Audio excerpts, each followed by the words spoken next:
questions? You want to start with some global questions? All right. Okay. I'm going to need help formulating this question. So let's preface this first.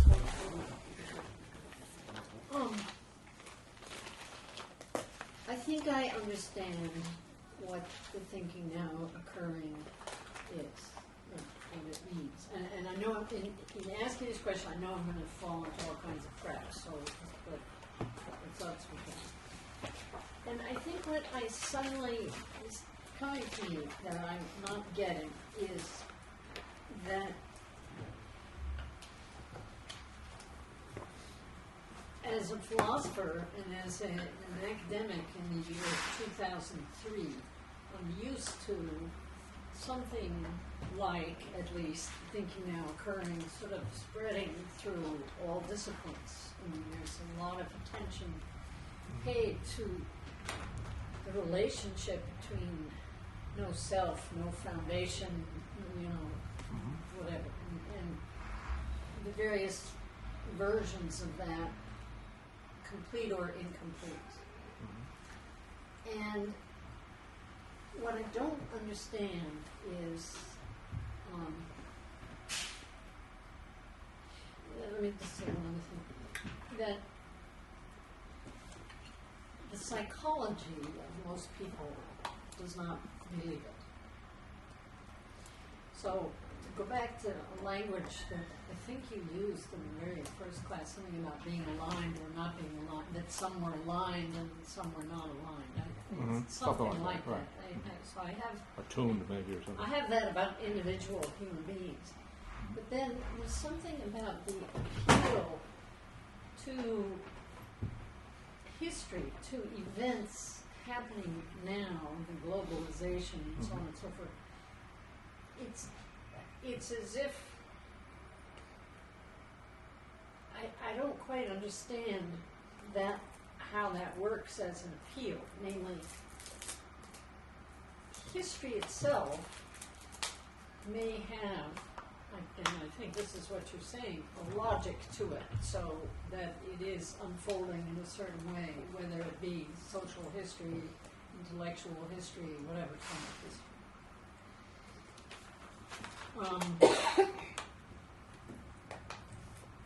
Can anybody help me with my question?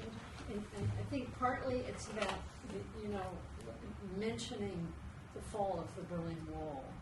I don't understand what mentioning that, whether it's support or an example or... I would say more the latter.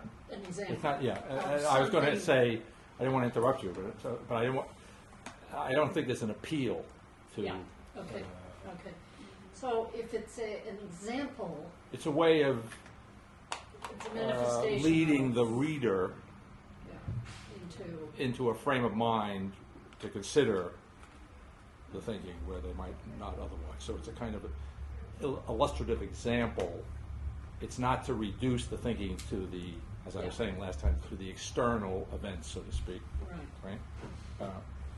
If anything, however you may understand those events in the context of the thing now occurring, you can only do so if you, in the light of the thinking. In other words,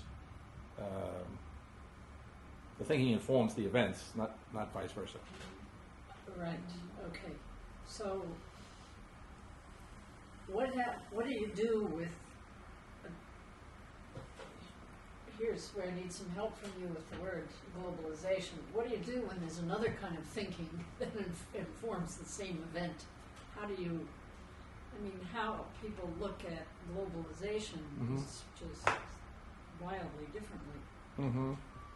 You mean how they evaluate it?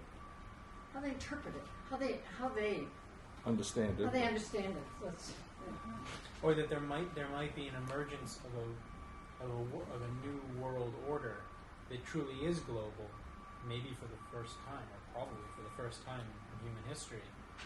But it seems that there's a lot of evidence to suggest that that global order is essentially based upon the existence of a true self and satisfaction of that self, and that the existence of systems of thought like deconstruction and the whole history of continental thought and so forth, really seems incredibly marginal in most people's experience, and that that even people who really are involved with it don't necessarily experience the world from that perspective at all, and that's maybe even less than 1% who are really even involved with engaging some of those issues. So, and that's maybe, does that help if you're asking for...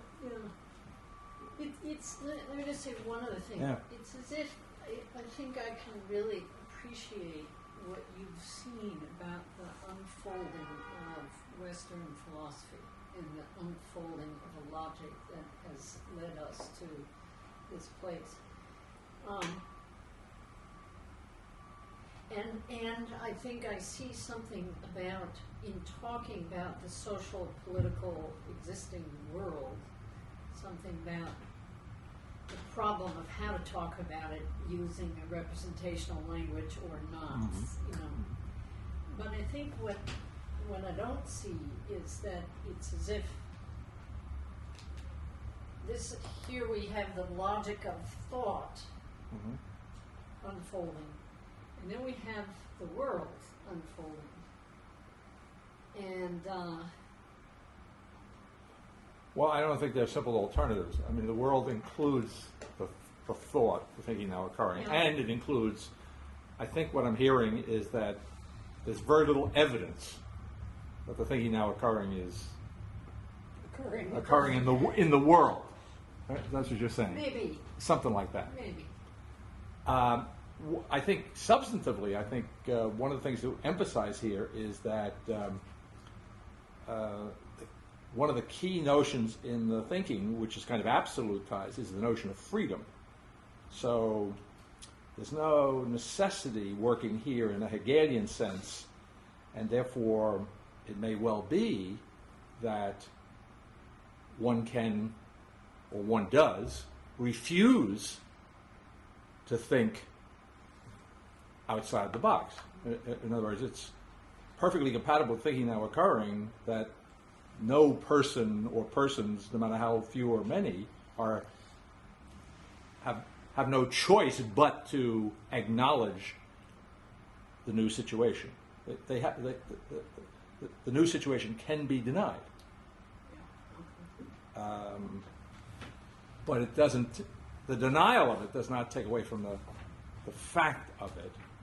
And the fact of it is, if I put it in the context in which you're asking the question, is an unprecedented opportunity, right? So in other words, the opportunity for everyone to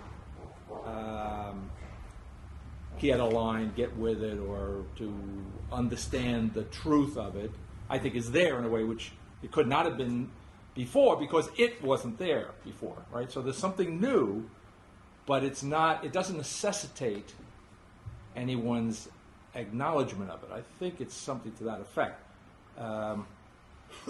Okay. Okay. That's, Now another. and very Christian, I guess. Well, it may. Yes. Well, it's appropriate that it's Christian, but Yes. even if it wasn't Christian. No, I was just fine with me. Yeah. Okay. So Yeah. I want to ask a question related to that, which has to do with if there is no necessity to the thinking now occurring, what propels it? Is there anything that propels it? Well, it's interesting you use the word propel. See. Well, because you use it a lot with Altizer. Yes, but Altizer uses it. I mean, I'm quoting Altizer on the propulsion idea, right? The drive and so forth. I would say nothing propels the thinking now occurring. The thinking now occurring, what, as it were, would propel it is that it occurs. In other words, it's the sheer factuality of it. And in that sense, because propulsion has a kind of, by the way, if you're being propelled, or a boat is being lack propelled. of freedom actually involved. Huh? There's a lack of freedom. Yeah, exactly. All right, so there's a, it's like that. I use that image very early on. It's like there's as it were, a kind of invisible door, a kind of invisible threshold, and one is free to step through the door, step over the threshold, or not, and one is certainly not compelled to do. I would say the key point would be one is not compelled to do either. So the thinking now occurring accounts for the refusal of it as an act of freedom in the negative, right? In other words, but an act of sheer freedom. In other words, if you don't see this, it's not because you're constrained not to see it, not because it's necessary somehow or other for you not to see it. It has more to do with the very being of personality.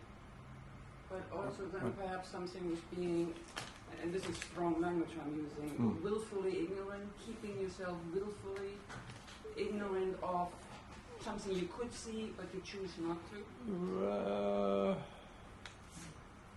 Yes, except that, and I speak of the will to ignorance somewhere. I think it's in, I think it's my understanding of Derrida's treatment, basically, of absolute self-consciousness. It takes the form of a kind of will to ignorance.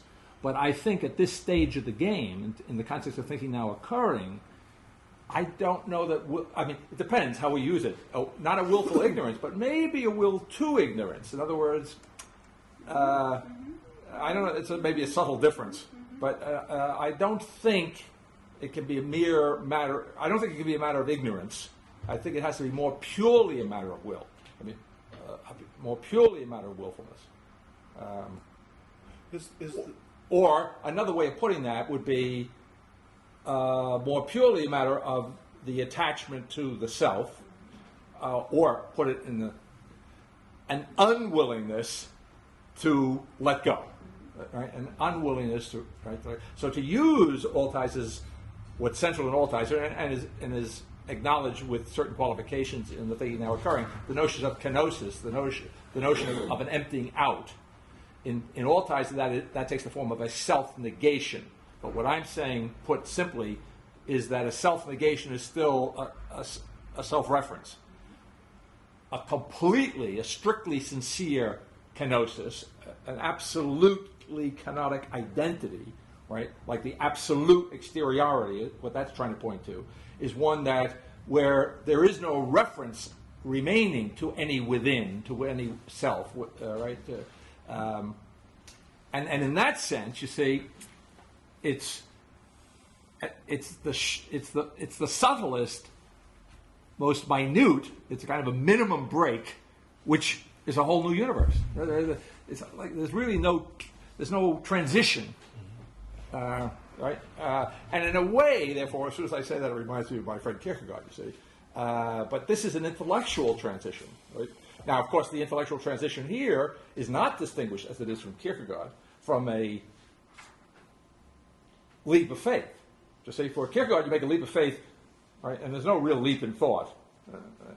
So here, what's being said is that analogous to the leap of faith, there is a leap of thought, and the analogy is not simply accidental, because there is an identification of thought and faith, right? So that what would have been simply a leap of faith in the dark, you see, is now a leap of faith, if you want, you see, which is perfectly intelligible, which is in no sense whatsoever absurd.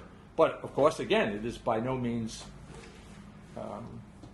necessary to make it. So one of the people, I mean, we were talking briefly about human nature before, so this is another negative reading of human nature. But I mean, human nature always wants, some reassurance. You know what I mean? To a certain necessity, and that's why self-consciousness is so powerful. Because Hegel in his way and Marx in his way, they have determined altogether and ultimately what the ultimate outcome of history is going to be. Right? And they're working it out in different ways. This does not determine some future outcome of history. It says that's the whole wrong category. Right? What the focus here is on the absolute now, and the absolute evacuation of self-consciousness opens one, frees one to deal objectively what is here and now. And if you want, there's an intellectual justification now, and a logical justification for what otherwise would be the act of faith that somehow or other, it's okay to deal with what's in front of you. Does that mean that the act of intellectual faith or faithful intellect requires the identification of existence with the body of Jesus Christ?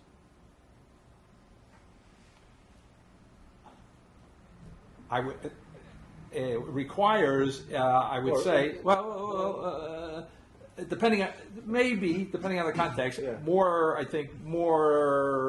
what's being said here is that, go back to the historicity of it, that in fact, as a matter of history, the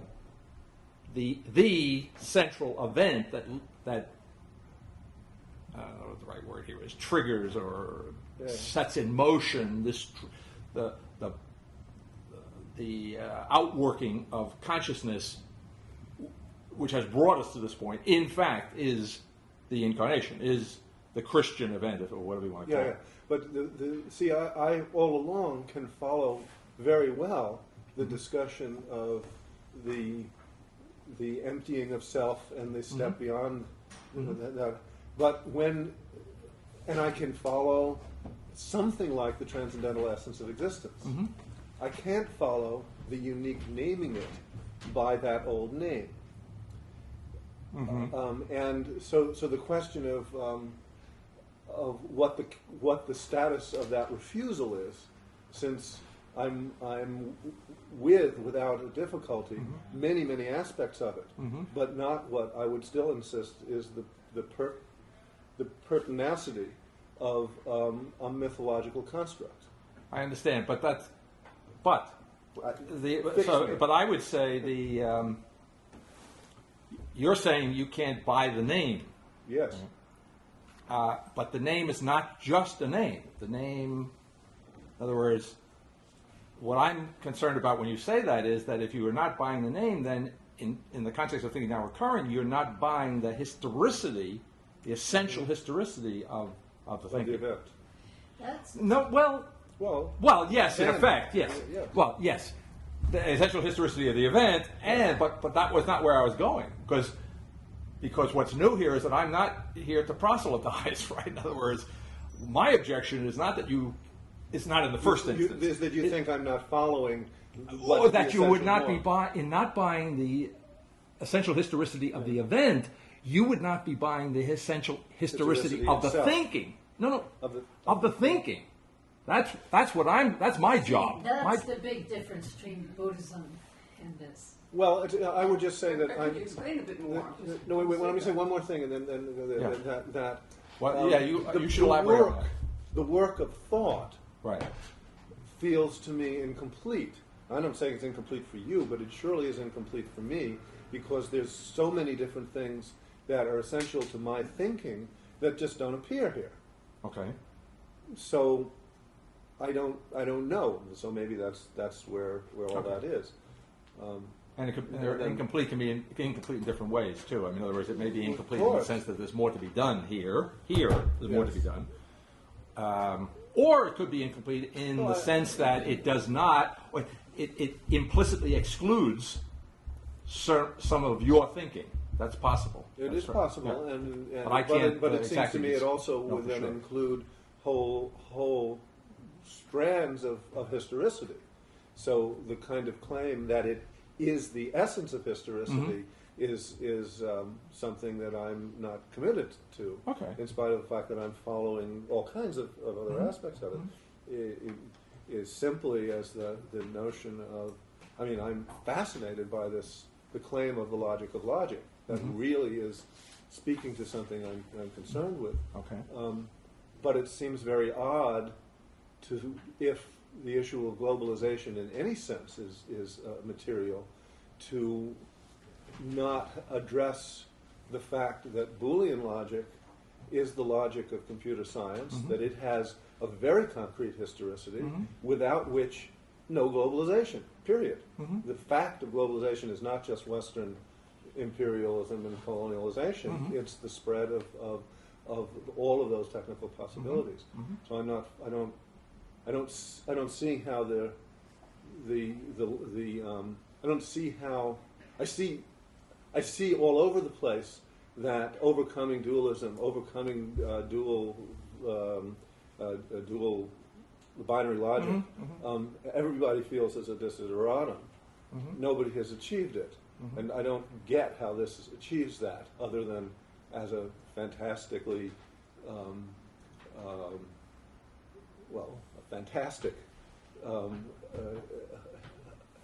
analysis of the movement of the thought that the rest of the work contains. I'm beginning to see how that's so, but I just can't. There's almost like so totally different language universes. Anyway, I'm sorry, I didn't want to go down Nancy's road. I'm completely stupid about what I said. I'll just say a little bit more, and that's it. What you meant? If somebody has to help me, maybe none of us. I was going to ask, I was going to say, I wish I understood the difference between Buddhism and this. But then, when you just spoke about historicity, that is what's missing from Buddhism. Now, and I think what you just said about Boolean algebra, you have to ask what the word historicity is what's at stake here. And I'm sorry to say something so personal in this room, but I feel something in my gut. There's something about the history here, that history is the essence of what's happening here. And I just, I'm feeling it in my bones suddenly. I don't think I can intellectually answer my own question about how to understand how this is different from Buddhism, but I know that that's the way to answer it. Okay. And it's... Well, that sounds right to me. Yeah. Then I'm stupid and silent, so there it is.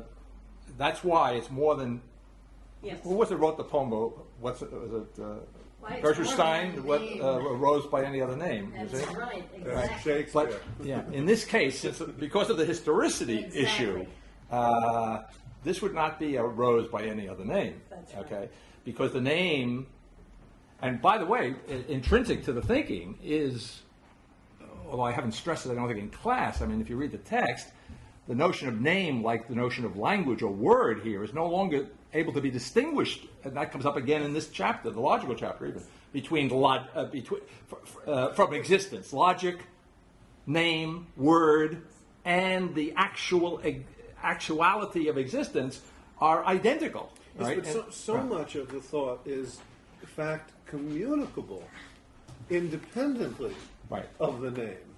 Right. And even the phrase that works through the transcendental essence of essence of existence, the appearance of the transcendental essence, and so forth, through Novitas Mundi, where the name Christ appears almost not at all. Right. So it is possible to do a very close passage through that without raising that matter, and indeed following a history in which, again, my personal history, I've been through this, rehearsed this any number of times, that as a young person, I went through a kind of process that's very similar to this thinking, except at the point when the interdiction seemed removed, it wasn't at all obvious that it was in the direction of Christian theology or Christianity. That seemed okay. It seemed part of it. It seemed an essential, some aspect of it, an essential part of the story, but it wasn't a unique answer. In other words, just because it contained a claim of the unique history, didn't mean that its history was the unique history. I don't. Will you follow that? I do. I don't think I think the way you when you say its history, it's like there's something over there that has a history, and then here's my description of it, and I'm going to look at some other kind of history. And no, I don't think that's what's meant here by historicity. Well, because in Novitas Mundi, the history is defined as the identity of the story and the storyteller. Well, indeed. So I have my story.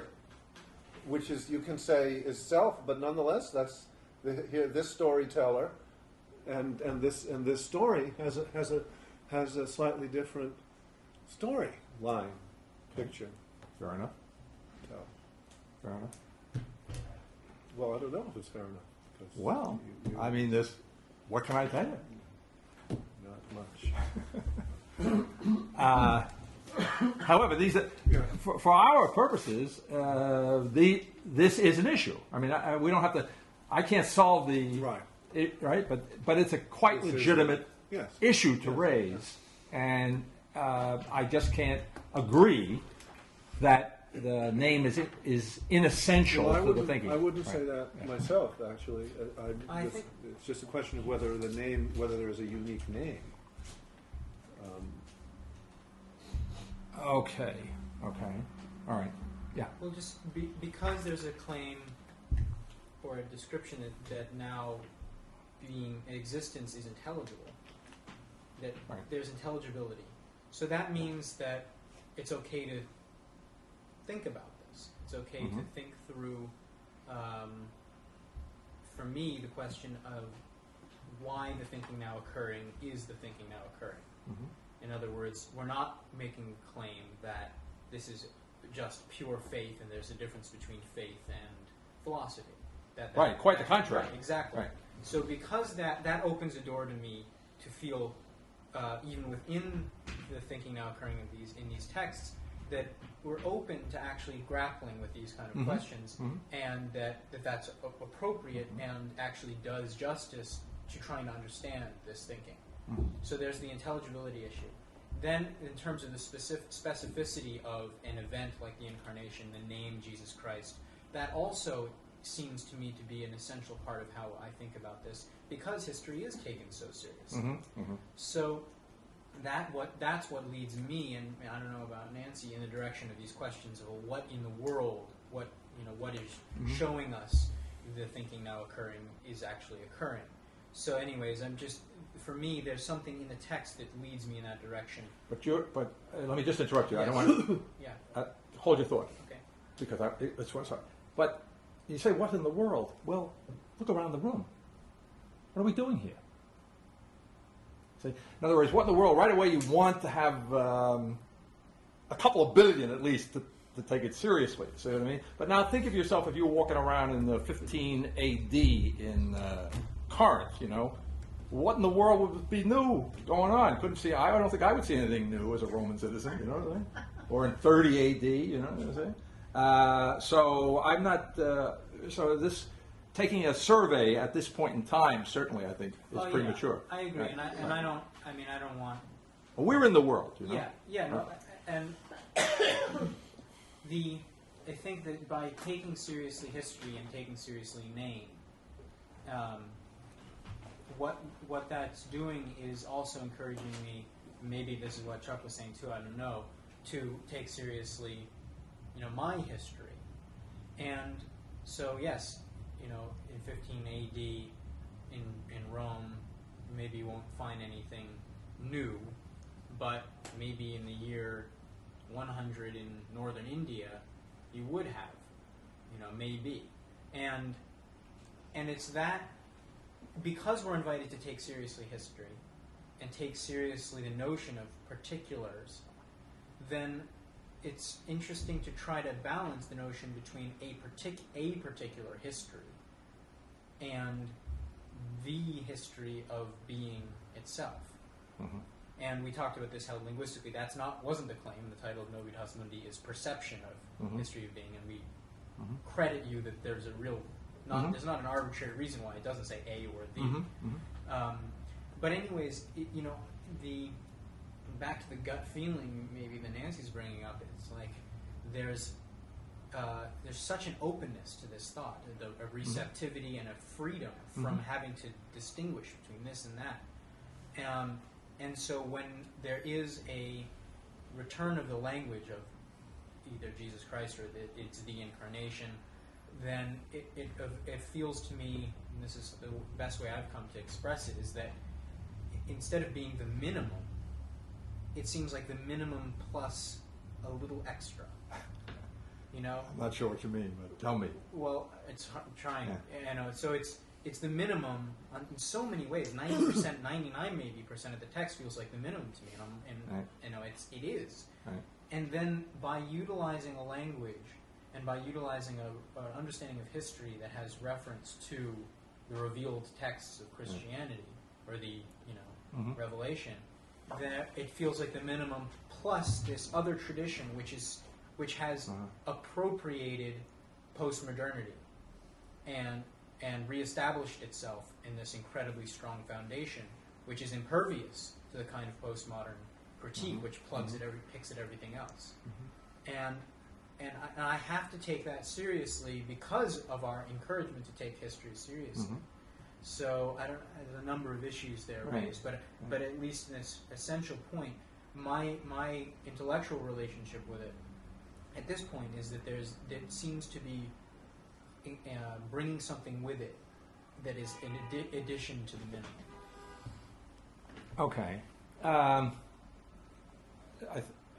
think I understand what you're saying. I would say that isn't what's going on, but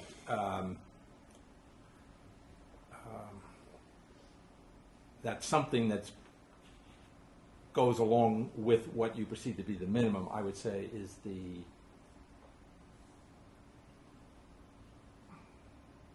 essential cause of the minimum that is now thinkable.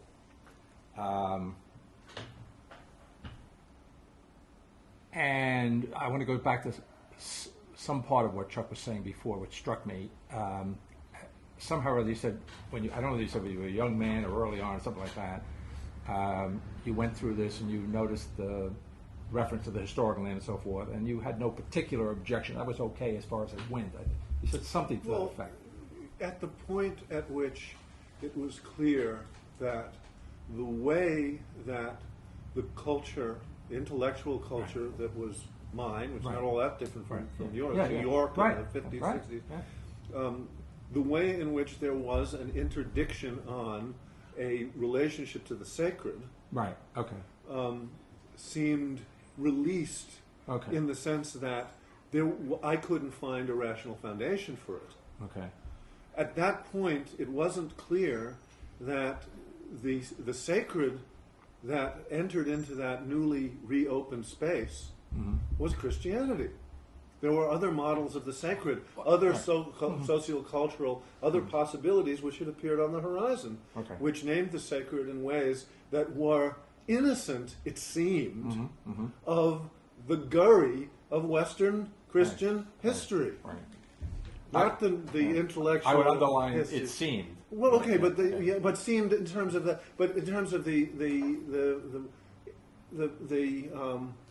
not the fine strand of pure theological thinking, but the whole bloody mess. So what comes in that, and that's not the only reason. There were non-articulate aspects of affinity. So I had some kind of affinity to Bach and Dante, which was about the Christianity that seems a pretty good version of Christianity. But I also had affinity to Buddhism that was coming through particular poetry of Gary Snyder's translations of Chinese, blah, blah, blah, wherever, various different ways that it came. And it didn't immediately appear to me that the claims of absolute authority, though stronger in certain versions of Christianity, were more compelling than these other sorts of affinities. So when I don't see what actually opened in me being acknowledged in the course of the presentation of the thinking now occurring, it isn't, to that degree, it's not compelling. Okay. And there are definitely strands in what you would call the mystical tradition in Christianity, which I think a purely intellectual interpretation of is misguided.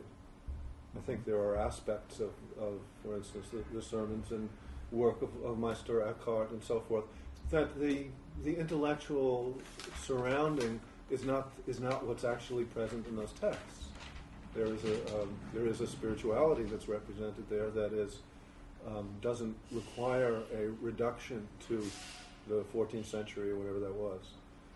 Right, and that's why, even in the best sense of the word, mystical, this is not mystical. Yeah, whatever. But if This you is remember, inseparable from its history. You remember when I at that first time we met, or maybe it was it was the first time when I had that kind of crazy argument with Altizer about Meister Eckhart, and I said that his perverse reading of Meister Eckhart, he turned him upside down, which I still think is true. Mm-hmm. And, But you were trying to respond to a number of issues. I am, but it's a little complicated.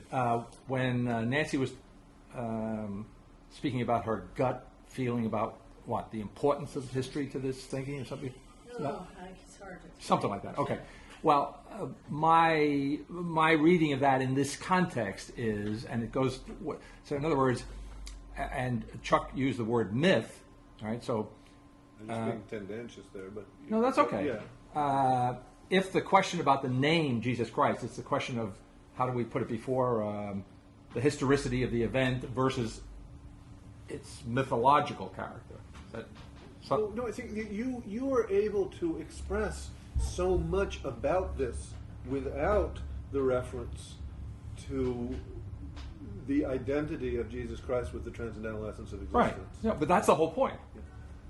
What is the whole point? The whole point is that the actual historicity of the event is transformative of the world, of the universe, of human consciousness. Take any slice of that you want. Actually changes. In other words, it's the history of being. Right? There's an actual change in being. Being is about the most comprehensive thing when we talk about being of the world, and the being of consciousness, the being of the world.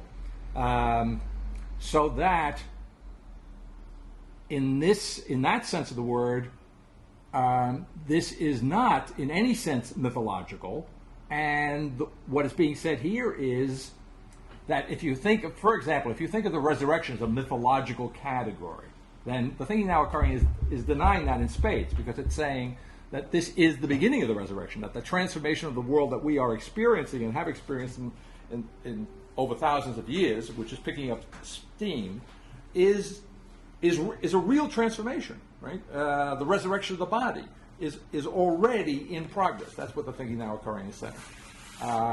And whether, now you can say it's true or false, but setting aside a moment, just in terms of what is being understood here, is that the world in each part and as a whole, or as a whole in the Greek sense of the word, which would be redundant, is in, I don't even want to say in the process, right? But I mean, in our more loose language, we would say is in the process of changing, right? So this newness all the way down is not simply, it's not a spinning the wheel kind of newness, right? I mean, every day is a new day, yeah, but something. The newness is a newness. I'm speaking loosely, just like a compounded newness, right? So every moment is an absolute now, but it because of the historicity factor, you say it's not as if we're simply starting over at any given moment, right? So there is an actual transformation of reality going on, and in that sense, it is in no sense, there's no possibility of retreating from this, from the 21st century or the 14th century, you see. This denies that there is any mystical one beyond particularity, or put another way, beyond history. Right? Now, but just to clarify, there was before now. There was a one that was... Well, that's an interesting question.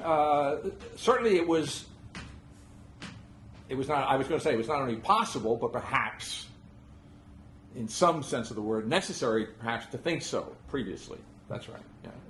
I'm not sure necessary is right, though, to be more consistent. But it was certainly possible to think so. Okay, but previously. again, we're using, so it's a sense of, in your understanding, it's the sense of the thought of the existence of God, let's say, as opposed to whether or not there was actually God or not. Well, Or- if you put it in those terms, I would say before now, the thought of the existence of God and the existence of God could be distinguished. Right, okay. Okay. Now it cannot be. those two things, those two are one in the Well, what purely about the logical whole term. rest of the theology? Before now, when people died, they either were condemned to purgatory, inferno, or paradise. But now it turns out, well, it actually didn't happen. Or what? I didn't say it didn't happen. Well, what happened? Are there people in eternal We need a torment? theologian at this point. Well, are they or not? I mean, it's not a. It is. Well, it I is would a, say- it is a mythological No. question about what mythology is. No, but I true. think it's an existential question.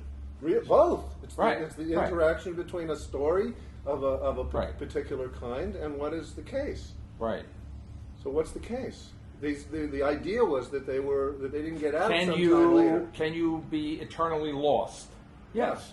Then, but can you be eternally lost now? Sure. Okay. Why not? This is not a decrease in options.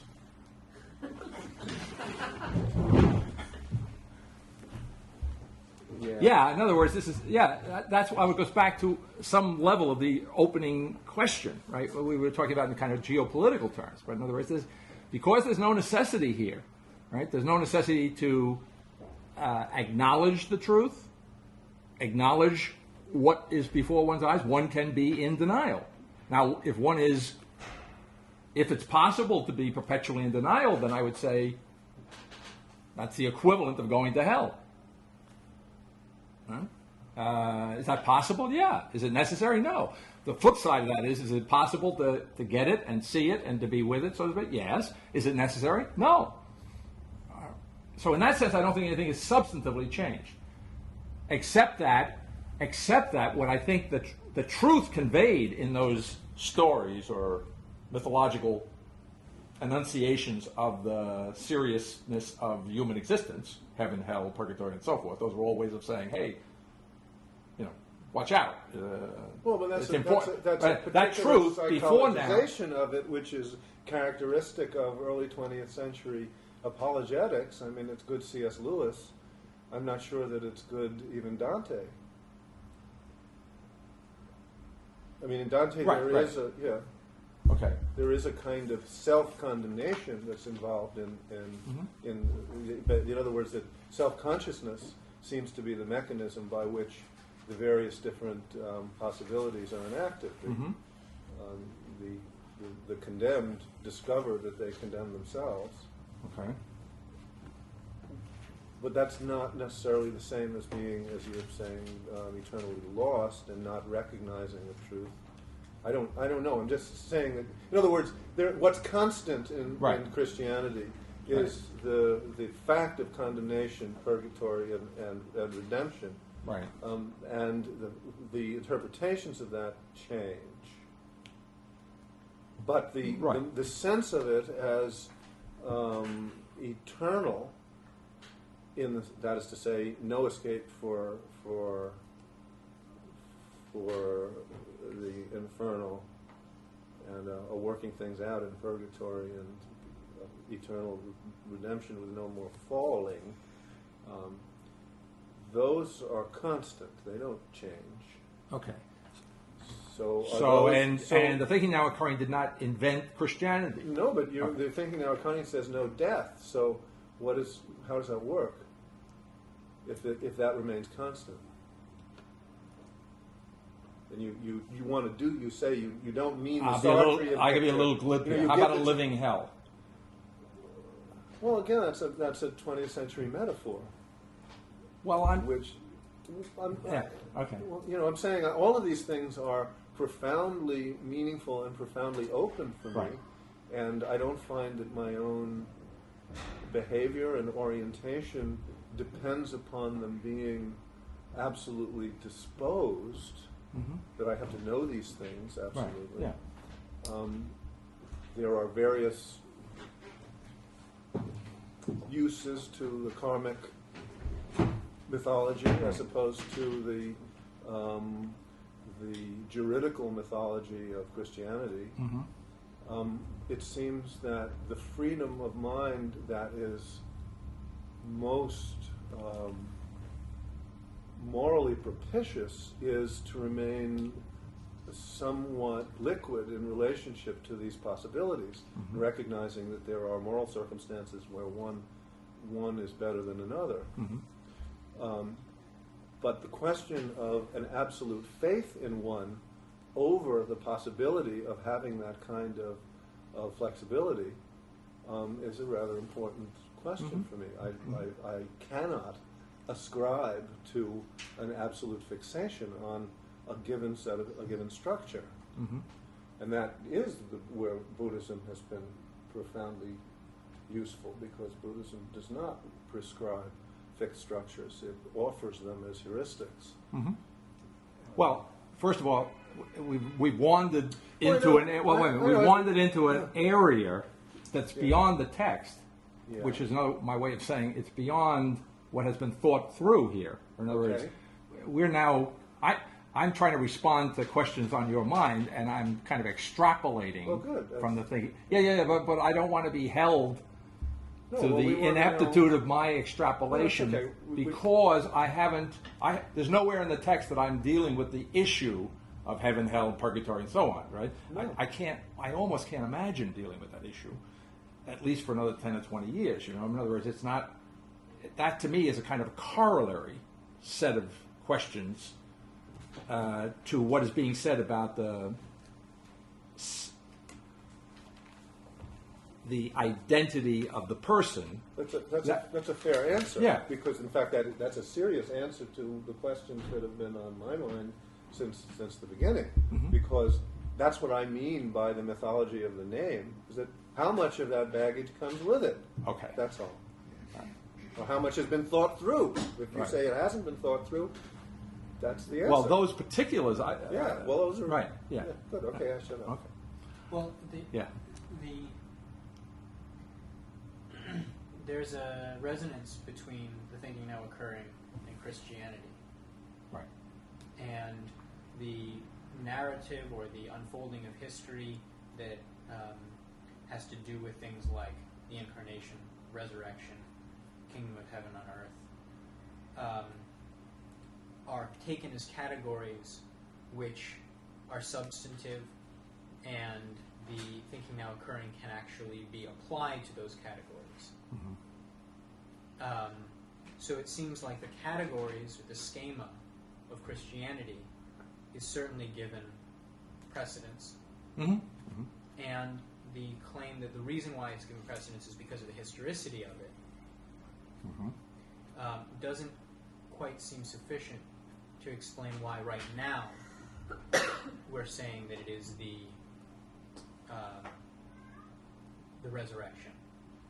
In other words, the notion that this is the resurrection itself, the beginning of the resurrection itself, seems to be a much more powerful statement about being, about existence, than just it's the resurrection because that's how people have thought about what's happening right now.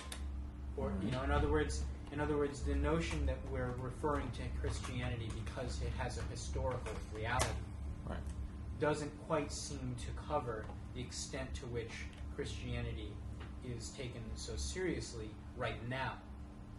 Not just in terms of the past, but right now, the notion of resurrection, the notion of the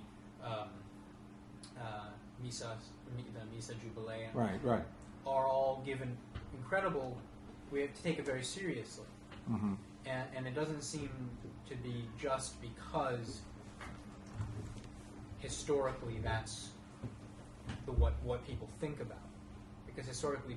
Right, it's not just that Christianity is an historical actuality, as you put it, but that the essence of Christianity is historical. Right? That's the difference. Yes. So,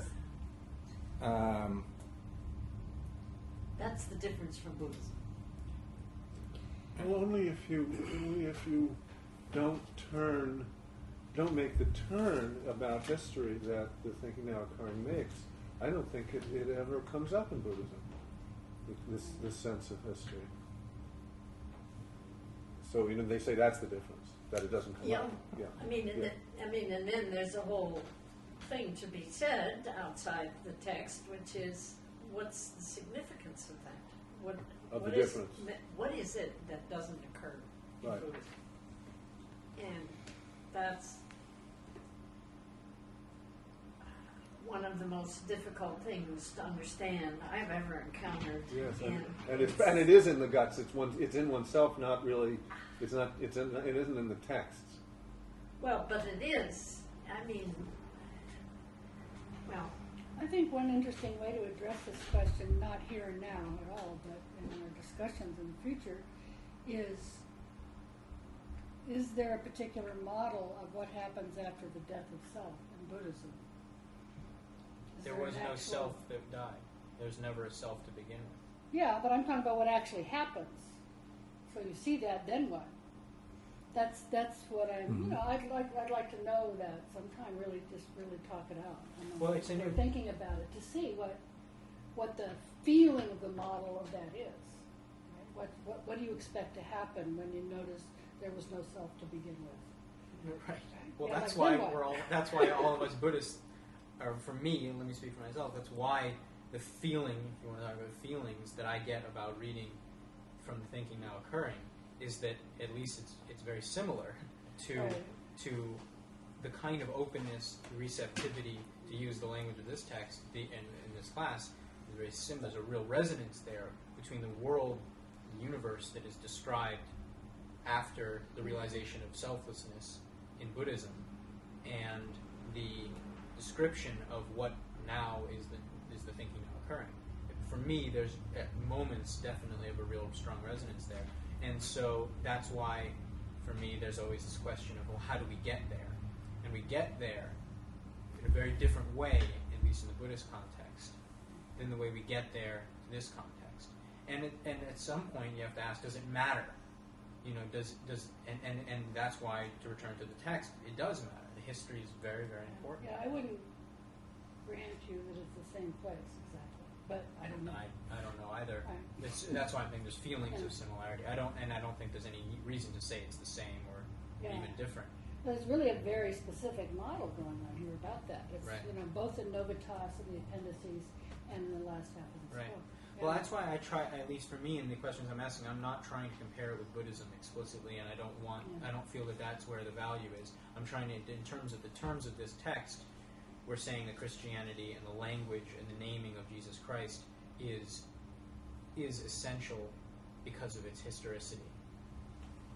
Right? That's fair. Right, and because of the historicity of the name and the essential historicity of Christianity, not simply that it's a historical fact among others. That, Right. as it were, the content of Christianity is essentially historical. Right. And so then it still begins, the question is the relationship between the past and the thinking now occurring, which is right now, in the thinking now occurring, we're using the Christian language.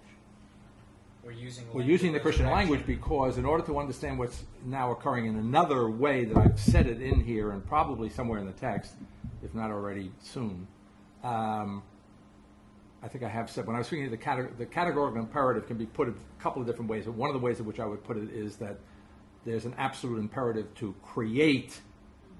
So in other words, there is,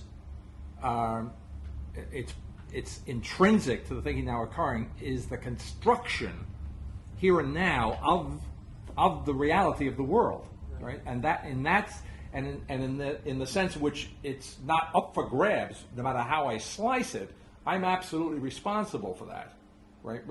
However I do it, essentially I'm responsible to do it, and I can't be. Here, Kant is correct. I mean, I can't be responsible if I'm not free to do it, right? I can't be guilty if I had no choice, as it were. I don't like the term. Right? Okay. So there's an absolute freedom, and therefore it's an absolute responsibility. But the content, as it were, of that is construction of the reality of the world. In principle, ex nihilo. Right. Okay. Now it gets a little more complicated, but that's the essence of it, right? So in that sense, it's not only there is something to do, but to think and to do are identical here. Action and thought are no. Pragmatism has already brought them profoundly together, right? The essence of American thought. Here is a perfect identity of thought and deed.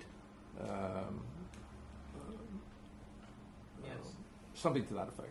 I'm not sure if that's well. If we're going to say that this is the history, and that the thought and the deed are are together here.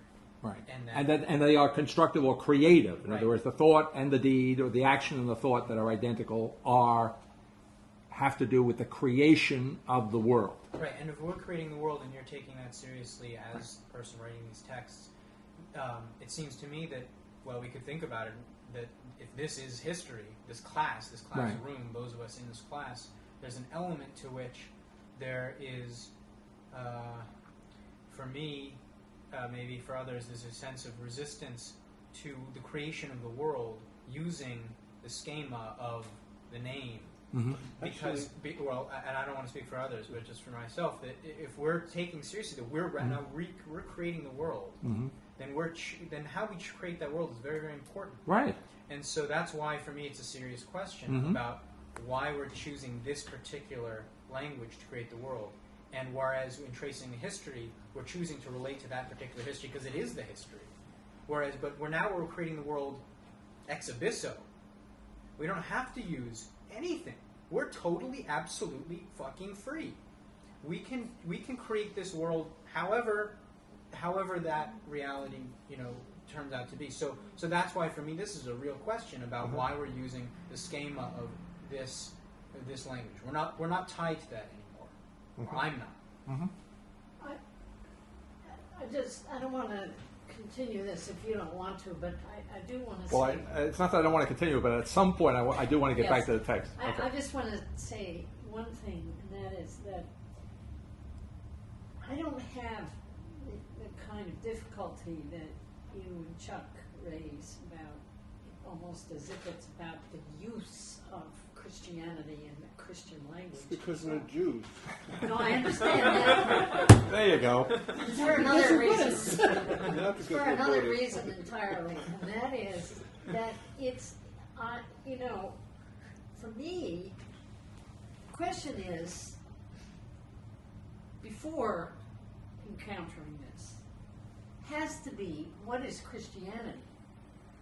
You see, and to say, well, Christianity is this myth or this schema, this story, and has this, that, and the other, that's not what Christianity is. So you have to be a metaphysician, in a sense, to answer that question, what is it? To go absolutely to the heart of its theology. It's not the myth and the stuff that our culture and our history float around, Maybe. and react to, and so on and so forth. Let's say it is a schema, okay? But you have to get to the heart of what it is. And some of the things that have been mentioned about what Christianity is, I'm not sure is what it is. But you're making a distinction between the historical reality of Christianity and its theological essence, Exactly. which I think is exactly the claim that this text is Denying. trying to go beyond. That we're not talking about some essential metaphysical thing that is real. No, we're talking about the history. No, so that's why you have to. Uh, No, All I right, understand that. I'm saying before you even encounter this, you have to maybe start. It would be easier if you did start with some idea of a metaphysical, Right. not with this myth and that story and so on and so forth. Right. Well, it's this text that's going to So enable me to do that. I feel quite ignorant about that, but I know that historicity is very much part of it, and and the incarnation and so on and so forth, and to really, from a purely theological point of view, to really sort of understand theologically what Christianity is about, is I think the place where one has to start in order to do this. I want to put one more. I'm sorry. Okay. I just want to add a piece to that, because I think particularly this course for me has raised this question of thinking or looking at the thinking categories by which we think. And certainly Christianity has, our thinking about Christianity, or any of the stuff that's in this book, is full of presuppositions that we don't even look sufficiently into to clarify our own mind, our own thinking mind, what it is that we are holding in our heads. But that is exactly why we have to take seriously, exactly what you two are saying is why we have to take seriously that if we're creating the world right now, and we have to look carefully at the language and the tools, the content that we use to create that world. And so, it's a real question for exactly the reasons you're saying. I've got a quick question. Because it keeps popping up. You said many times about being, in the thinking now occurring, being a person. Right. It occurs to me to ask Say a question. that again. Being is a person. Yeah. So is history a person at this stage? Or is there some kind of an analogy that would be similar to being a person?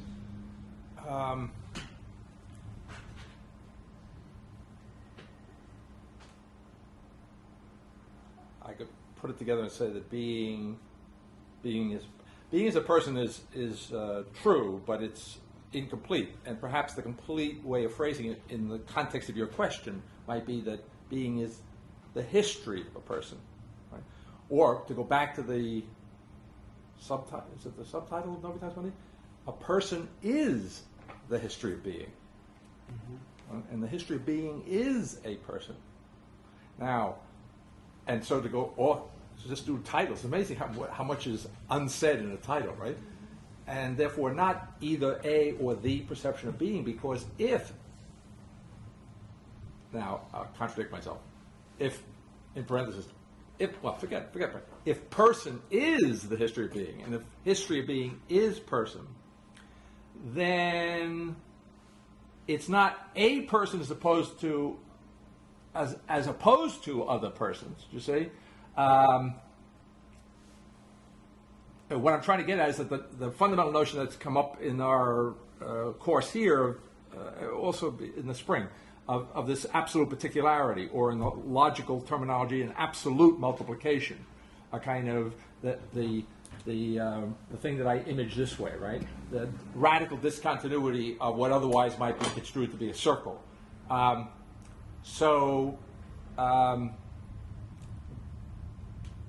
I think I was saying last time or the time before that some people, I met a guy at a conference many years ago, and I gave him a thumbnail view of thinking out current in conversation out of nowhere, right?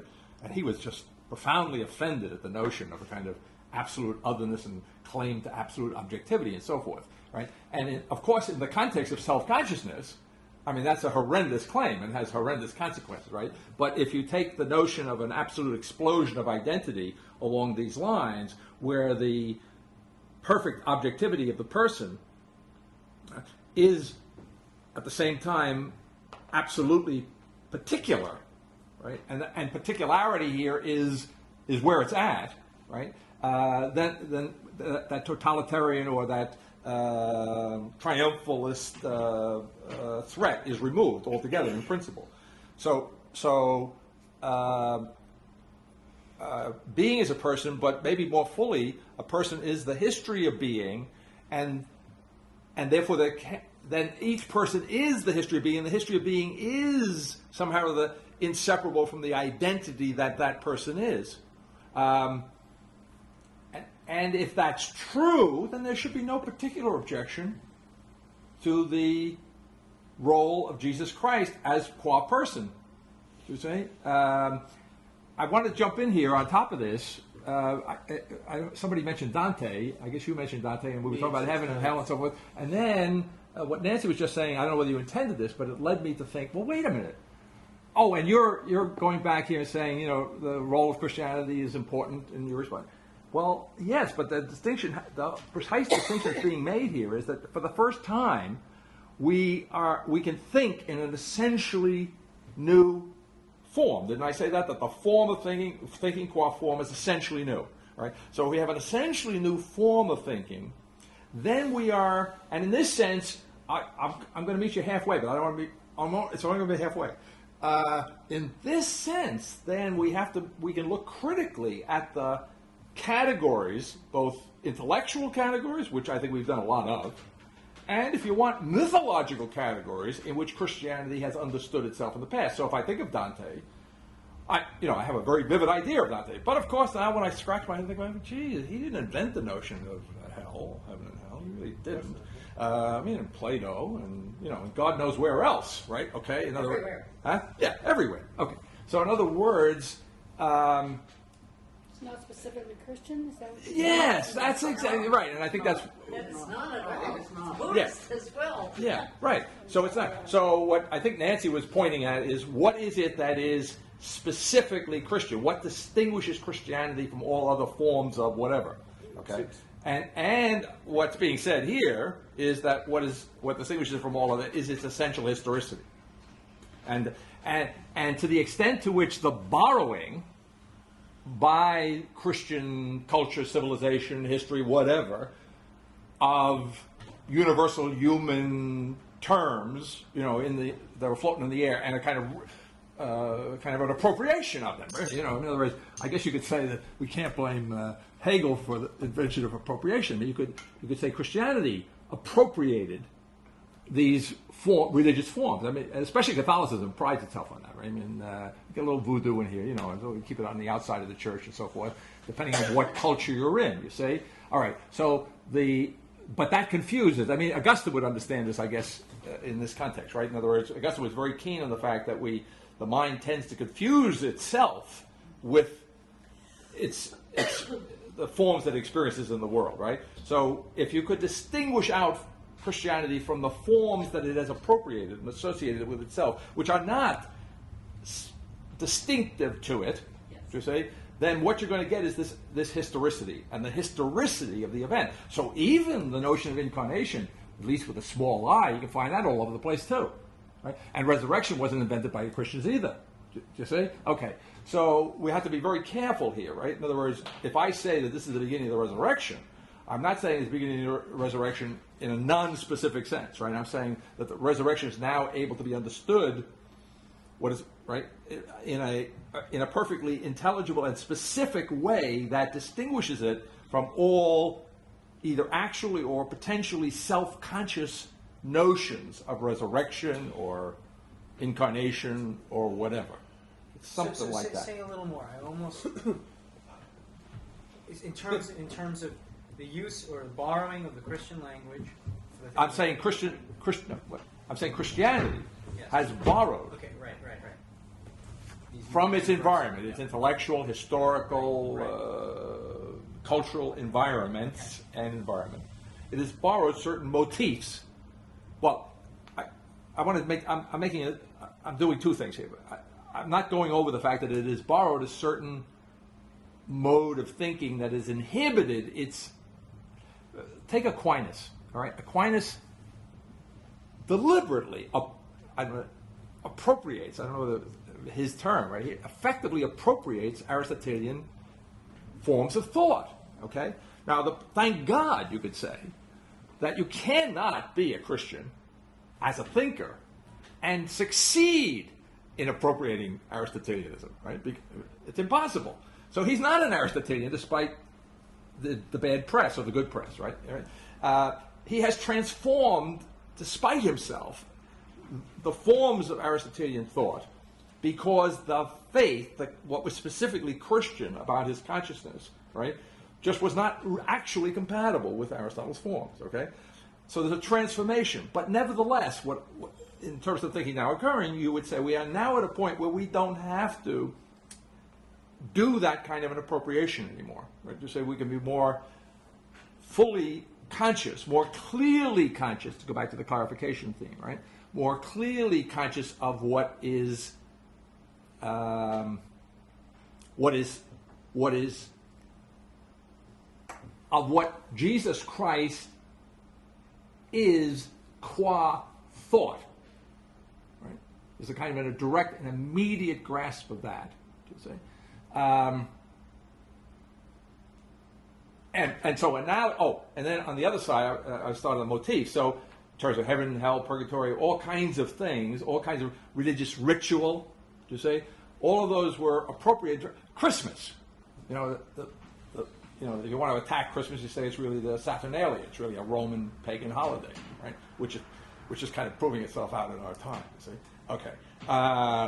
But the church deliberately appropriated that because everybody's running around, being happy at that time. And so now, what should you be happy about? Well, you should be happy about a very specific event that cannot be confused with any other event. But we're going to now confuse you, right, because we're going to make it a seasonal type thing. You see what I'm saying? Okay. So, so a lot of baggage has to be set aside. I'm resistant to the notion of setting aside, depending on the context now, the name Jesus Christ for intellectual reasons here, do you see? But I would say I am open to discussing the possibility that you could get the substance without, I don't think you get the substance by denying, as Chuck seemed to have been doing, denying the necessity or wishing. It was really a question. Yes. I sounded more ferociously anti-Christian than in fact I am. No, I I'm understand. actually I understand. actually quite No, harmonic with it. I understand. Yeah, but there are still many other aspects. For instance, I don't see how the crucifixion, which also takes no Right. role here, for all of the intensity of its role in, Right. say, Altizer, it's like it's not here. And there's something in the crucifixion which seems to offset something about this primary historicity. And that's what I might actually argue with you about whether the essence of Christianity is its historicity. I would sort of say that the essence of Christianity is some kind of an unimaginable or quite imaginable intense pairing of an eternity with that going all the way with historicity, so that not that I would solve it by the coincidentia positorum, but certainly both opposites are there. And that's really why I've never feel I get an answer from you about this question of atemporality and eternity. Every time we speak about it, I feel that the question somehow gets a little bit fudged because it's necessary to bring it into this question of historicity. But the crucifixion seems to be about the transcendence of history. Crucifixion, resurrection. The God has come into the world in flesh and suffers death and transcends it, even though he's killed in the most at the time imaginably ignominious way, so that his identity is not the identity with the flesh in the world. That seems to be so profoundly part of the Christian symbolism that though it doesn't deny the relationship to history or situate that problem in history, it seems that it's a bit truncating the power of the mythology, which also, by the way, to me is not a negative term. I didn't use mythology. No, because I understand. don't I like understand. myths. Right. Yeah. But even in the positive, I understand mythology is not necessarily a negative term. But nevertheless, it is a term that distances the logos from the existent. Right. It's a term in which I'm thinking about reality. No, maybe the logos is precisely the entrance of the mythos into history. Maybe that's what logos is. In fact, the actual use of the term logos and mythos are identical before a certain point in Greek usage. Right. Okay. I'd like to argue about the crucifixion in another place. Okay. It's a great argument. But Yes, one real quick thing. Okay. Just you were in the middle of a sentence that started off Yes. that you might be able to get or perceive the substance, and then Right. and I think that actually gets at a lot of the objections that have been raised over the last. I was going to say I'd like to end the sentence. that it's conceivable to me, at least provisionally, that one can, as it were, get the substance of the thinking now occurring without explicitly mentioning the name Jesus Christ. It's conceivable to me. But I was about to say, if I didn't say it, but not so coupled with a positive exclusion of that name, in other words, it's possible to say nothing about it, so to speak, but it's not possible, I think, consistent with the thinking now occurring, to say that it's inessential to the thinking now occurring. Yeah. It's something like that. In some sense, if you're in the midst of the actual thinking, Jesus Christ wouldn't even necessarily appear. Right. Well, now here. It's the form of it. So he says. Exclusive was the word that I was worried about. Did you just say a few minutes ago, that there's no talk about the crucifixion in here, or something to that effect? Something to that effect. Okay. Now, by the way, there is an allusion and effect to the crucifixion frequently in the Passion of Christ. Yeah, sure. But better than that, even if I were to erase all of those references to the Passion of Christ, I would say, and this kind of proves the point I was trying to get at a few moments ago, that this is the crucifixion. All right, if it's the beginning of the resurrection, it is the crucifixion. And what is the crucifixion? It's the total, not strictly insincere, it is the perfectly sincere evacuation of all self-reference.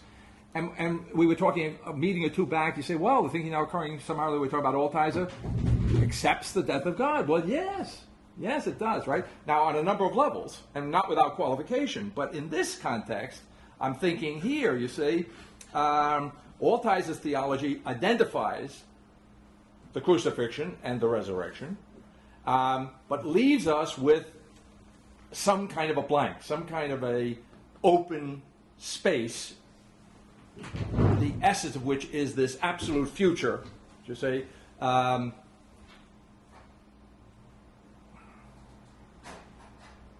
So I want to say that this thinking, if it's the beginning of the resurrection, is so I got a couple of thoughts here. But one thought is that this, if I'm correct about that, and if you understand how that can be the case, then you can see that the thinking itself has gotten rid of its so-called mythological framework. You see what I mean? In other words, it's gotten rid of the need to speak of the centrality of the crucifixion because it's getting to what is specifically the nature of the crucifixion in Christian understanding, right? So, and to that extent, I think it's better than Altizer. Pardon me, I don't mean that in a competitive sense.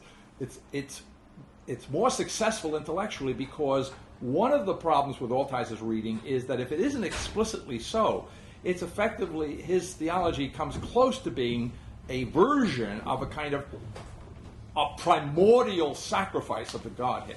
Do you see what I mean? In other words, look, that's right? The whole theme. Yeah. Well, I just want to be careful how I phrase it. Yeah. In other words, so the notion of this primordial sacrifice, we're going to take us back to all other kinds of embodiments, Abraham and Isaac, ritual slaughter of human beings in the Incas, all kinds of human sacrifices. Okay, fine, okay? Except that all of those would, all the appropriation of all of those images, as relevant as they would be to the essence of Christianity, are, as such, a little misleading, right? Now, I'm saying that the excuse, if I can put it that way, not that anybody needed an excuse, right? But retrospectively, you could understand that those were attempts within the limits of thinking consciousness hitherto existing, attempts to appropriate things that made some kind of religious sense and to inform them, you see, with a Christian understanding. Okay, but now if we can get that Christian understanding without having to appropriate these pre-existing motifs, religious or otherwise, or intellectuals, right? That's where we're at now. That's something to that effect. And maybe the conversation leads to the fact that a good evidence of that is that what this is all about is the crucifixion. Without ever, I don't think it ever actually says that. The word occurs once, but not about Christ. Yeah. Now, I just feel a pedagogical responsibility to go to the text, but I could bridge it by asking, are there any non-global questions? Are there any? Students are running wild. Huh? Students are running wild. Are there any? I have a deep desire to understand what zero is Yeah. in Okay. this thing, and Yeah. I read a few things about it on 264. Okay. I keep thinking I understand what unum is and one is, maybe not, maybe not, but zero. So you like it. Well, all right. Maybe I don't know whether you want to go there right now. But Well, the nature of this material is such that the only way to practically handle it within the limits of our situation is to try and zero in on some essential questions and use some of the details of the text to illustrate how that's the case. right, like I'm So, willing yeah. to hear the answer is this is how it functions, Right. as opposed to what is it. Okay, and so By studying the I want- yeah. formulas, I get a little bit more clear, but then I don't. Well, this is not going to be a direct answer to your question, but by way of preliminary, I want to say something that's comprehensive, which will help one through the very confusing nature of this logic. And if I thought one way of illustrating the point I want to make, which is fundamental, is that equation, you've got to find something like it somewhere, or the equivalent, right? That's true in the logic, right? So unum unum equals 1, 1, right? And the reason unum unum equals 1, 1 in the logic is that unum unum equals 1, whereas I pointed out to you in Hellerstein's logic, the equivalent, what I call u, equals u. Okay, so what's distinctive about this logic over against Hellerstein and over against something like it that's in today's reading of Peirce's trichotomous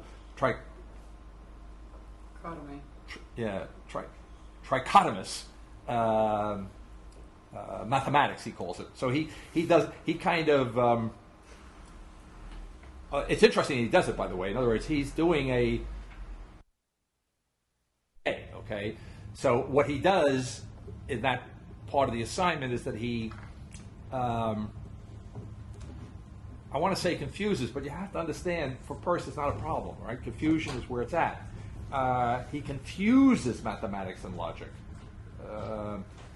He does so deliberately. In other words, he fuses them together for convenience sake in order to make a point, which is substantive in terms of his general thinking, right? In other words, remember, in Peirce, the key notion in Peirce is that there is no sharp distinction.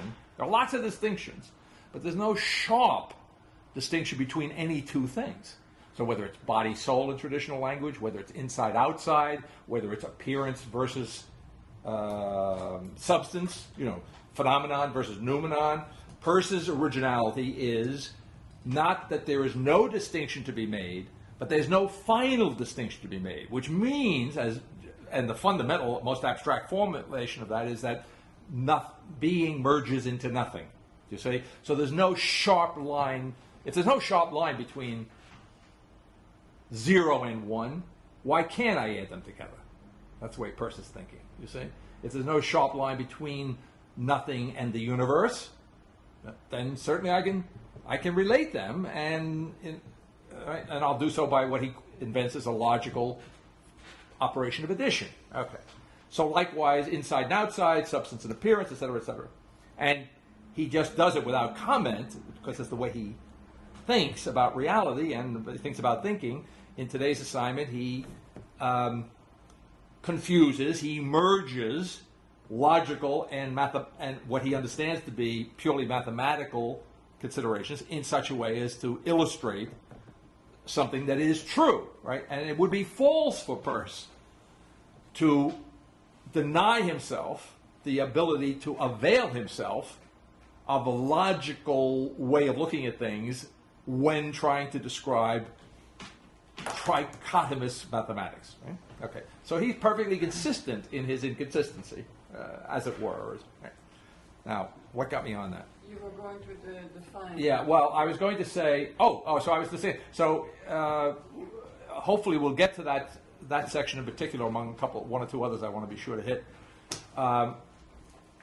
Because in that trichotomous logical mathematical section that Peirce has, what I'm trying to point out there is that his triad, night, day, and dawn, are really what I call it's a really duadic triad, right? Ultimately, there's a dualism that doesn't go away here, right?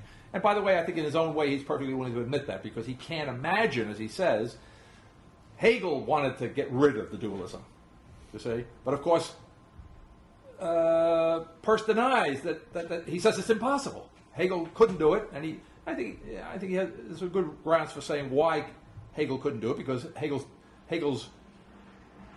well, forget that. Okay. let me come back here. All right, so the basic, this is a general principle that should guide your understanding of why the logic is such a pain to deal with. And it is this, that this equation, which is true logically, go back to the first tables, unum equals 1, and we know that 1 equals 1, so we know that 1 equals 1, right? So I could solve that pretty simply by, well, I'll solve it in a more complicated way. I could, that's the whole point. There's so many ways of doing this. How shall I do this? Oh, all right, let me do this. Let me move in the way analogous to mathematics. Let me move the unum over here. Okay? And if I do that, now let's see. Oh, let me just finish this out and make this clear, right? So this all equals 1. You see that? Unum equals 1. We already know that, but I mean, there is unum equals 1, 1 equals 1. Now, if I move this over and transform this in such a way that I have 1 over unum, right, which is still going to be true in the logic. You see that? Well, 1 over unum in the logic equals 0. Right? And if I do the same thing again, right, except that now I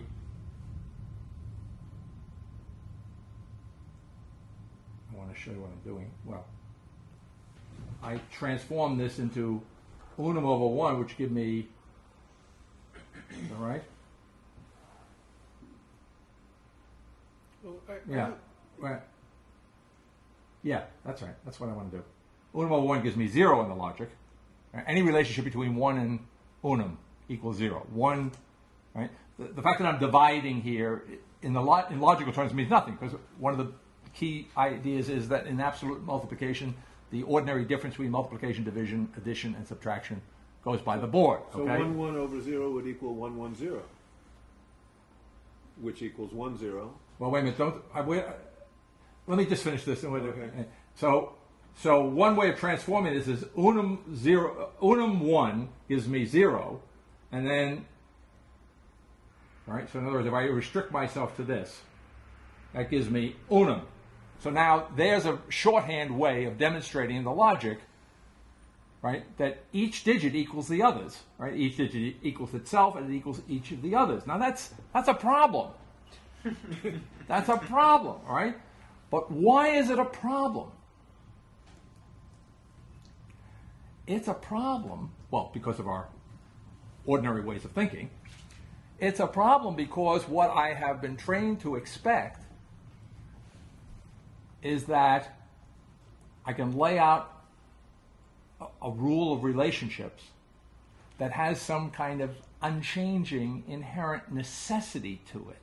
Do you see? So that 1 plus 1 always equals 2. 1 plus 4 equals 5. Now, by the way, Peirce anticipates this, where I'm going with this, right? Peirce said, remember I told you, Peirce makes the somewhat unsettling statement that a syllogism can have more than one conclusion, okay?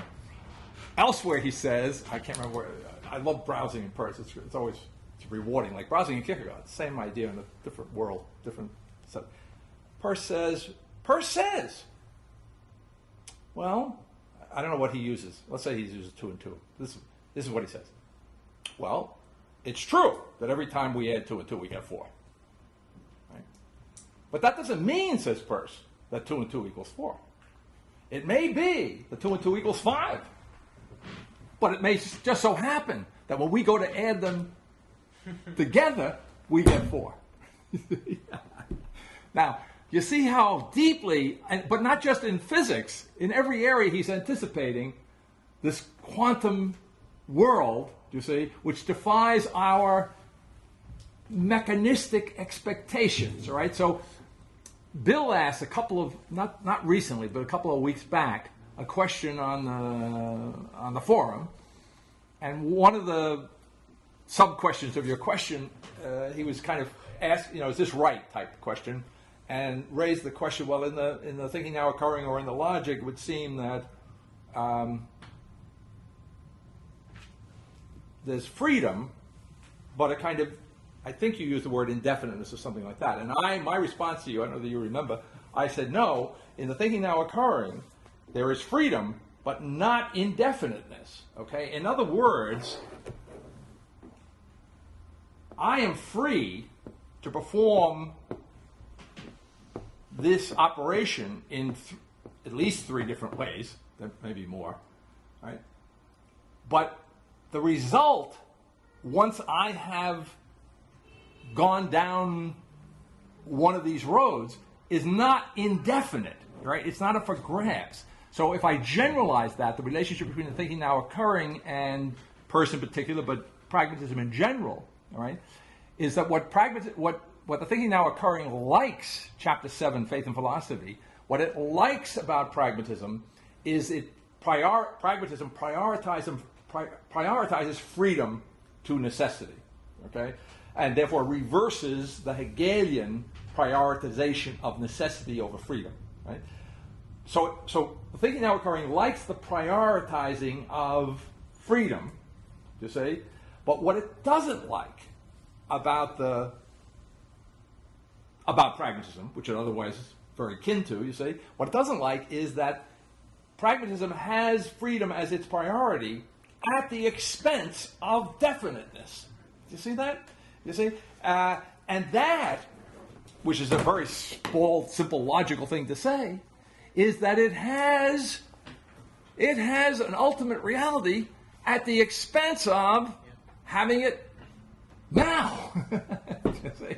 Right? In other words, it has the ultimate reality, and it has a kind of, I would say, to be more careful, a kind of participation in the creation, the bringing about of that ultimate reality by actually existing persons, you see. But the ultimate reality is indefinitely postponed into the future, you see, and the level of the participation, if I can put it that way, of actually existing persons is thereby not only in some cosmological sense, but in some logical sense, severely limited.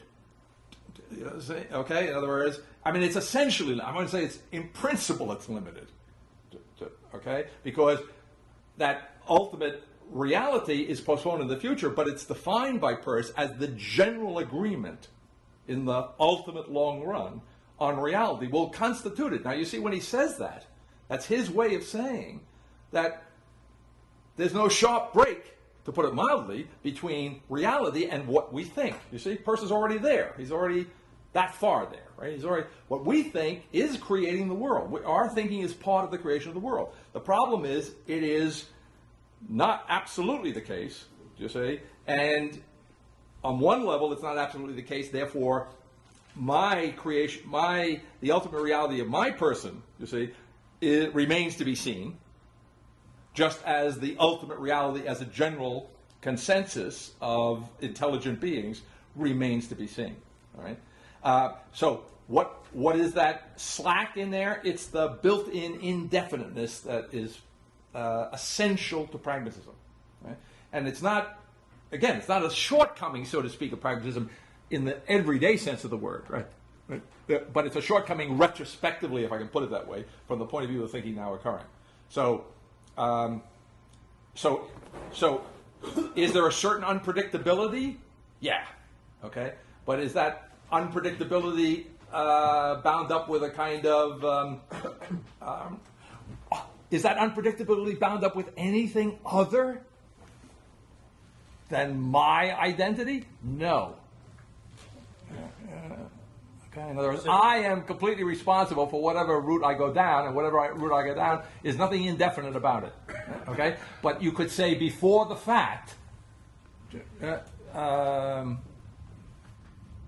see? But of course now in the thinking now occurring, before the fact, what are you talking about? That's an old way of thinking before the fact. Right? Here and now, I move. And my move is perfectly adequate to the reality, or is perfectly the reality.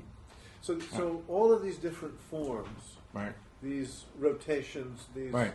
circles, these arrows, these early primitive Right. different ones are spelling out something like the skeleton of moves of thought. The skeleton of moves of thought, and however, going to the definiteness part of this, in other words, the fact that I can do all three, which I've just done, Yeah. or I can do one and not do the others, Yeah. because I have no need. I did all three because I'm trying to make a point, trying to illustrate it, right? Serves my purpose. But in another context, I might do only one of that. What do I have to do this for? I mean, that would take a lot of time unnecessarily for certain purposes. But once I do that, the logic follows very specific rules and has a deep, fundamental unum structure, you see, which, as it were, is not my invention. Okay, so that brings me, if I think now more cosmic terms or more ontological terms, earlier in the course, I would say that the identity of the I and transcendence itself, that identity is bound up with, and the notion of an absolute repetition of existence is bound up with the notion of what I called a productive receptivity. Okay, so the analog of the notion that what's irreducible in the identity of the person and the transcendent actuality is identically the I, identically the person. What's bound up with that is the notion of the and is, among other things, the productivity of the receptivity of the structure of that consciousness, okay, of the perfect receptivity of it, so perfect that that consciousness cannot be separated from its content. Right? It's a kind of absolute receptivity. The analog or the justification for that notion that, well, then why even speak of receptivity? Right? Okay. Because there is something here, right, that I want to say, since it's not up for grabs, right? In other words, I can go down different paths, but there's a set of rules that have a profoundly distinct, specifically distinctive logical structure, as I was illustrating last time on that handout. That is not the doing of this person. You see? And so I think it bears on the historicity aspect of it. It bears on the name Jesus Christ. In other words, not that Jesus Christ was doing this logic, exactly. Although, you see, as I've elsewhere later in the book, we never got to it. Well, we can't. We have another half of the book to do. But the lot, and I think I did point out to you that I didn't intend, when I was doing this logic, this stuff, I had no conscious reference to the Trinity. But in the back of the book, in the appendix, where I overlay these digits on Augustine's analysis of the Trinity, I discovered years later, not in time, fortunately, to get it in the book, that it perfectly coincides what Augustine tells me about the Trinity. But for Augustine, the relationship, that was a mystery. That was something, I mean, he was trying to understand it, by the way. I give him credit. He really wanted to understand it, right? His whole book is an attempt to grasp this stuff. And he puts his little finger on it, okay? But it would never have occurred to Augustine that what he understood to be the very difficult thing to understand about the relationship of the three persons and the one God, it would never have occurred to him to understand that to be a calculus for human thinking. Do you see what I'm saying? That's the difference. Are you still answering the question, why speak of receptivity? Go ahead. No, I want to know if you're answering that question. I'm trying to. Oh, okay, good. I just didn't want you to lose that. Oh, you didn't have anything further. You just want, okay. Yeah. That's all. Well, so in other words, in that God became man, that in other words, that God took the initiative here and created a situation of which the ultimate or penultimate consequence is the thinking now occurring. Right? That's irreducible, and in that sense, goes back to the earlier discussion. Everything, it's all related, right? In that sense, the historicity of the event is irreducible in the thinking. There had to be a God, really different from the world, so to speak, in traditional terms, who became a creature. That had to have happened in the context of the thinking now occurring, in order to consistently understand what's going on here. Now, could I show this to somebody? You know, walk them through, spend a few months reading over this chapter, and finally get them to have some appreciation of how this is interesting and maybe has some value for the computer world 100 years from now, whatever. Could I do that without mentioning Jesus Christ? I could. Would I give them the whole story? No. See? So, and that's what I meant before by saying you might be able to do the thinking now occurring, so to speak, without reference, any explicit reference to Jesus Christ. But if you made a negative reference, then that would be a contradiction to what you were doing. That's the way I understand it. So to rephrase, yeah. If I do my best to try to rid from my mind the Sunday storybook, Yes, I would. The Sunday school right. stuff, and I just take this word, leaving open the possibility of various definitions. In order for the thinking now occurring to be the thinking now occurring, there had to be a God who took human form, who actually became right, and therefore affected in the language of the thinking now occurring a change in being, actually brought into being the history of being. Right, but and that is a little different from saying a lot of people historically have believed in the existence of a God who actually had to take form. I'm making, I know, a distinction that was used to be in the past kind of thing. But you didn't say that historically there have been a lot of people who believe that happened and that affected history. You said that well, there had that's to be true a too. God. Right, I know that's true. Yeah. But you're saying that Is there also... a distinction between the two? Yeah, it has to be more than, I would say ultimately it has to be more than merely the fact that a lot of people believe that. Right, that there actually had to be a God who... I think that's intrinsic, essential to the substance of the thinking, because even if we erased all of those, like Kierkegaard liked to do, erase what he called in his day, the 1800 years. Right? Yeah. Even if we could, which I don't share, so I part company from him there, right? In other words, and by the way, he considers in his texts, in a couple of places, the possibility of an incarnation that was anonymous. You see, the seeds of Altizer and Kierkegaard, right? The Kierkegaard, right? I think he considers it to be cruel, and therefore he rules it out as right. But is it possible that we wouldn't know about it, and so forth and so on? But what I would say in the thinking now occurring, there's no such playfulness, there's no such poetry. In other words, it's inconceivable. You could say in the thinking now occurring that there would be an anonymous incarnation, right? And therefore, the leading candidate is Jesus Christ. I mean, okay. And the logic here is we're seeing that. We're actually seeing it. I would say so. Yes. That's what the thinking is saying. That's right. You're seeing that? Huh? It's very helpful. That's okay. Very now, I don't know what triggered all of that. Was there a question, or I just wanted to say, I wanted to make this point. We've now tied it in with the larger issues, but I wanted to. The technician in me sometimes like relief from large issues, right? So just plain old digits issue, right, is to show that it's not a matter of indefinite. In other words, the confusion, what do I do? Or how can two things equal another thing? Or how can one thing equal two other things? No matter how you slice it. And what should I do? Right? Okay. That problem, whatever that problem is, it's not a problem about the indefiniteness or quite the contrary, not the lack of the logicality of the logic, but it is the logicality of logic itself, or something, I say something to that effect, right? And that is inseparable from its being the logic of a thinking person. See, the logic of an actual thinking. So if I have I have a set of rules in logic where my actual thinking doesn't make a difference in what happens. Well, it sounds wonderful, doesn't it? It sounds very secure, very true, except that what? Right? In other words, except that it exists apart from the person who's doing the thinking. So it's a paralogical logic. Right, exactly.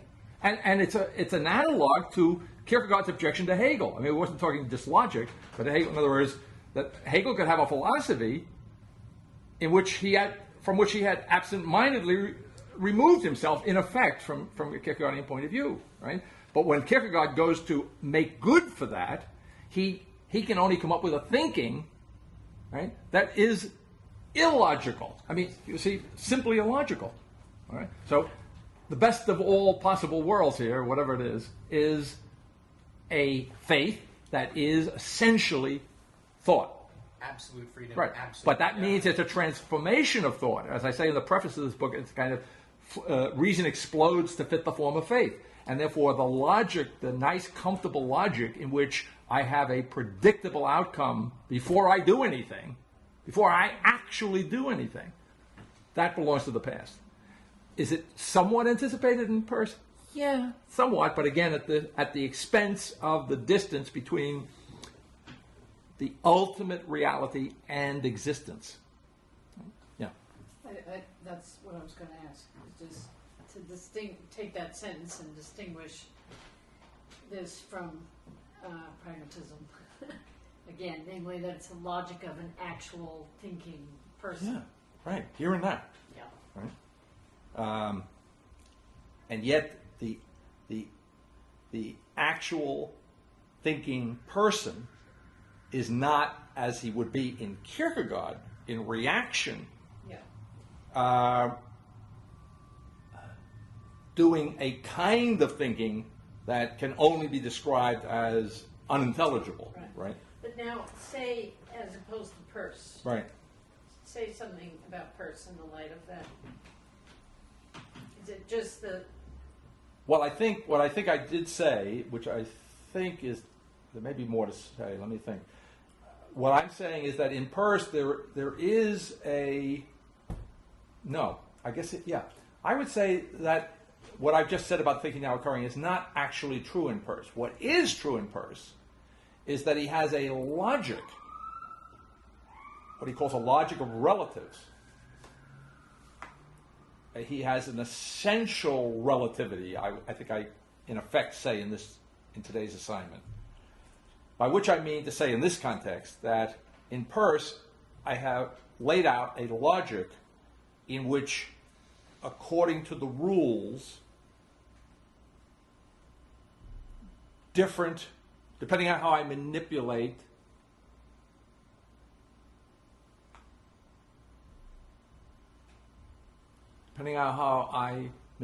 the relations, I can get different conclusions.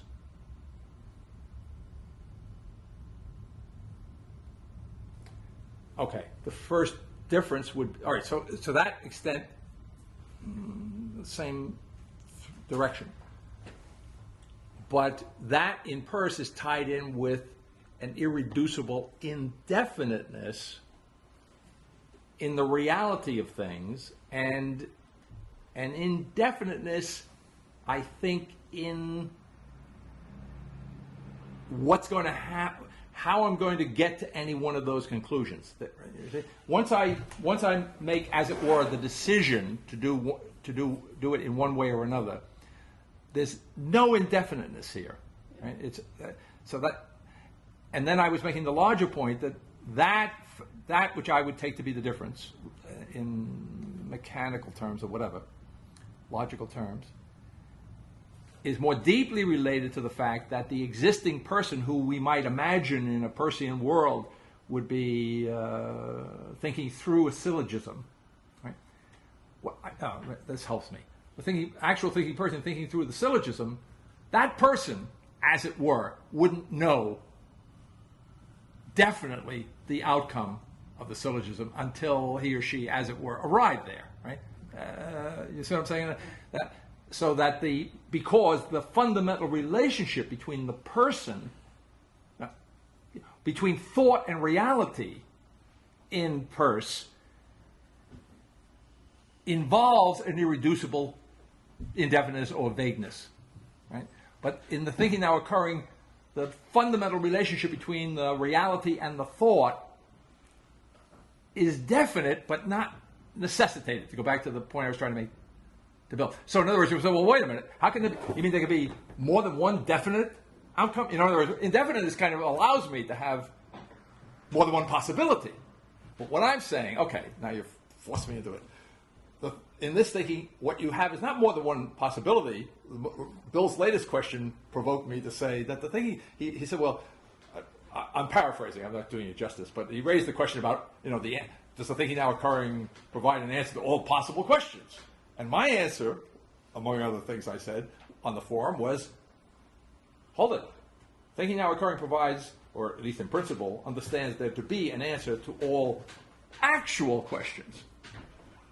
But it says nothing about possible questions, because possible questions don't exist. Do you see? So where was I going? So I just want to finish this thought. So in Peirce, I have a number of possible answers to my syllogism, possible conclusions, possible answers because of indefiniteness. In the thinking now occurring, I don't have a number of possible, I have a number of actual, I have a plurality of actual answers, just as I have a plurality of actual existing persons, do you see, as constituting the universe, right? So in other words, there's no postponement of, right? There's no break between existence and ultimate reality, right? And therefore, I can have a plurality of actualities. I used that phrase borrowing it from the string theorists of parallel universes, not necessarily using it, obviously, in the same sense in which they're using it, right? But the notion of parallel universes, what's bizarre about it is that they're not saying this is the real universe and the others aren't real. They're not saying that. They're saying there are parallel universes, right? And I'm saying, yes, there are, but we don't have to look beyond, we don't have to look down the short end of a telescope to find them, okay, or the long end. That we constitute parallel universes. We constitute an absolute particularity, an absolute multiplication. We constitute a number of actual answers, and therefore there's no need to introduce indefiniteness as some irreducible middle ground, some intermediary. See, that goes to the core of the criticism of the logic. I mean, indefiniteness functions as a middle ground, an intermediary, do you see, between, even in Peirce, two things that are quite definite, absolute first and absolute second. Thirdness, do you see? Now the problem is, look at that. Thirdness is his category of what, and his terminology, remember I mentioned this general pedagogical point. Whenever you're dealing with philosophies, you always have to be open to the fact that they contradict themselves if you take them literally, right? Okay, so sometimes Peirce calls thirdness any number of things, but he's not always consistent, but in general you could say, I think it's consistent enough that thirdness for him is the category of thought. It's the category, it's the habit-taking, right? But habit-taking is just, you have to understand that all thought, all concepts in Peirce are habits. So the habit-taking tendency is just like talking about the mind. Remember, the mind is the tendency to take habits, to have thought. The mind is the tendency to think. And in the thinking and occurring, that's existence. Well, yes, it is that, but... Once it is. Yeah.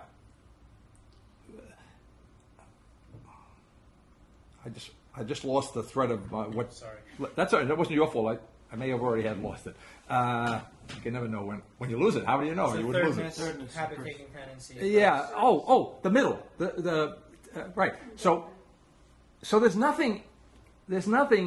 Certainly, I'm comfortable in saying that there's nothing indefinite about the absolute second. That's why, right? I mean, what's indefinite is only that we're never going to arrive at it. So we're looking through the lens of our being in the middle. And being in the middle means, you see, being always having that ultimate definiteness always somewhat out of reach, all right? And therefore, looking at it, as it were, subjectively, you see, always somewhat indefinite, what it is, right? Because that's what we see through the lens of indefinite. So yes, so where the thinking now occurring makes of unum what otherwise would be the intermediary in the Peircean sense and in Hellerstein sense, you see, where it makes of unum an equal to the other two. It makes of unum an absolute, right? And makes of unum, as the handout last time is trying to demonstrate in a very thoroughgoing way, makes it the determinant of middle, makes it the middle itself. And where I can see the possibility of one of the other members of the Trinity being the middle, it's only so in association with the unum. So the unum is the ultimate determiner of the middleness because it is the middle itself. Unless you think, well, wait a minute, that gives it a simple priority over the other two, which is what I would think. I say, no, because, as we've said in more general terms leading up to this, the unum is the absolute middle, which means, therefore, that it can't simply, as it were, it can no longer be in any sense an intermediary. That is, it can't any longer be perceived to be stuck in between the beginning and the end, between the one, between the 0 and the 1, you see? So that the fact that either of them associated with the unum becomes the middle is just a way of saying that it's a kind of logical, explicit way of saying that once I have an absolute middle, I cannot in any way separate the 0 or the 1 from that unum, even when I'm dealing with the unum. And so there is a real deep structure to why it is that where it seems to be a useless thing to say that 0 equals 1 equals unum, so well, if that's the case, I'm lost. See, it's a little more subtle than that. It's not right. There's a definite structure which proves itself out. I mean, all I did was this is nothing more than what you would call an experiment. You see, so in other words, I didn't prove this. I just ran the experiment, and this is what I got. Okay. Remember last time I asked you to, at the end of class, if you could give the little biography of how this did happen in terms of your own thinking? Which? This particular chapter? The logic, yeah. Because it seems important how it almost, I don't want to say revealed itself to you, but it basically well, that'd be true of the whole thing. It was there, yeah. Could you say a little bit more about how, I mean, you didn't suddenly say, boy, American and British analytic philosophy deals with logic, and therefore I should deal with it. No. Well, actually, I think I did mention this very early on, but maybe I just thought I did. Biographically speaking, what happened was I was in correspondence with Altizer on a rather serious Now our correspondence is much more casual. But there was a period there where I was probably while I was writing this book, right? So in the late 70s, maybe early 80s, whatever. And he sent me a letter about some, these are long letters, philosophical, theological letters. And I responded to that. And can't remember what the issue was and so on, but I thought to myself at a certain point, triggered by whatever was going on in our conversation, that I had never distilled, as it were, the logic of the thinking that I had been doing through Novitas Mundi and in the early part of this book, although I've already pointed out to you the seeds of what comes to fruition here are there along the way in muted forms. So I did deliberately set down, once it occurred to me to do so, to see if I could articulate in Boolean-like, Peirce-like terms. So in one sense, I chose this way of trying to speak about the logic because I accepted that Boole and Peirce were, as Chuck pointed out in different contexts earlier, certainly Boole, fundamental to our civilization, right? So if I'm going to say, well, we'll have a different, essentially new form of thinking, then I'm going to have a completely new form of logic, and what's going to make, so if I'm going to have any hope of saying in the context what that would mean, I'm going to start off by putting it in their terms. Now, their terms was 0 and 1. They dealt with 0 and 1 differently, as I've already gone over, right?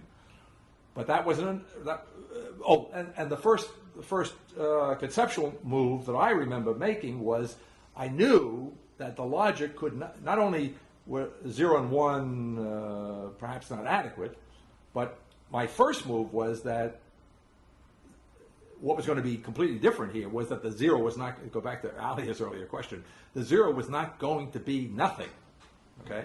Now, there's a certain indefiniteness, if you'll pardon the expression, after all I've said, about what the zero is, if it's not nothing, okay? There is an answer to that, some provisional answers given to that in today's assignment in a couple of different places. In this section of section 1, later on, and in the comments in the explanation of some of the theorems in the concluding in 3.2, where I wind up saying in the context of one of those theorems that the zero is the beginning, and the unum is to begin, and the unum is to exist or to be, and then I, in effect, I don't know whether I actually in the text draw this out as explicitly as I'm doing now, but it's there. I mean, that part's there. Whether I put the logical digits next to it, I don't think I do. And that I say that to combine to begin and to exist is to grow. So one, in effect, although I'm not that explicit in that particular section of the text about it, but it's implicit. I mean, it's there, but it's implicit. One there, so in terms of the evolution of the rabbit tree, of the Fibonacci's series, which is the way in which rabbits are understood to multiply in a somewhat complicated series month to month, beginning with one pair, right? Immature pair becomes mature, they give birth, then you have one immature and two mature, and it gets more complicated. Okay. In that context, I really should get to that too. There's so much to do. In that context, in the course of explaining that the Fibonacci, forget the thinking now occurring a moment, that the Fibonacci series itself is a growth series, right? In other words, it's not an accident that the human body is in the form, proportionally, of the divine proportion. Do we know what we're talking about? Or no? Do I have to say what the divine proportion is? No.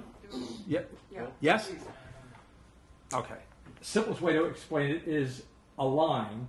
It's called the golden section often, and section just means the cutting of the line. So approximately, that's my guess, but that's probably not accurate, but you get the idea. Approximately 0.618330898, etc., down the line, a little over 61% of the line, but very precise. There's nothing indefinite about the point at which you make the cut. If you make it there, then you can create a geometric series. AB is to CB as CB, is that right? Do I get that right? Yeah. Is to AC, all right? So AB, the whole line, is to the longer piece of the division exactly as the longer piece of the division, CB, is to AC, the shortest part of the line. Now, what's so marvelous about that is that it's the only example where you can divide a line in geometry and get the elements for a geometric proportion. Because if I divide the line anywhere else, which would be the instinctive one to do would be to do it here in the middle, make it easy, but it would apply anywhere else, you understand? That I could conceivably do it. Then in order to get the geometric proportion, I would have to say, no. Oh, and I have to do it again, I'm sorry. D. To get a geometric proportion, I would have to say AB is to AC as AC is to CD. Okay? The whole line is to half the line. Did I do that right? No, I don't think I did that right. Well, I'm trying to do it right. Well, I could do it that way. Yeah.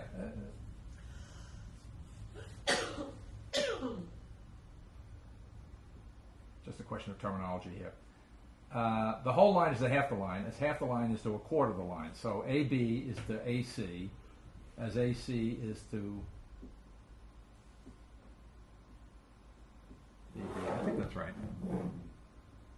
Yeah.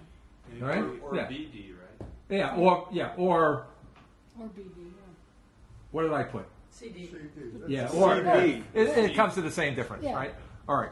So in the normal geometric series, geometric proportion, I have to make 2 cuts in the line, right?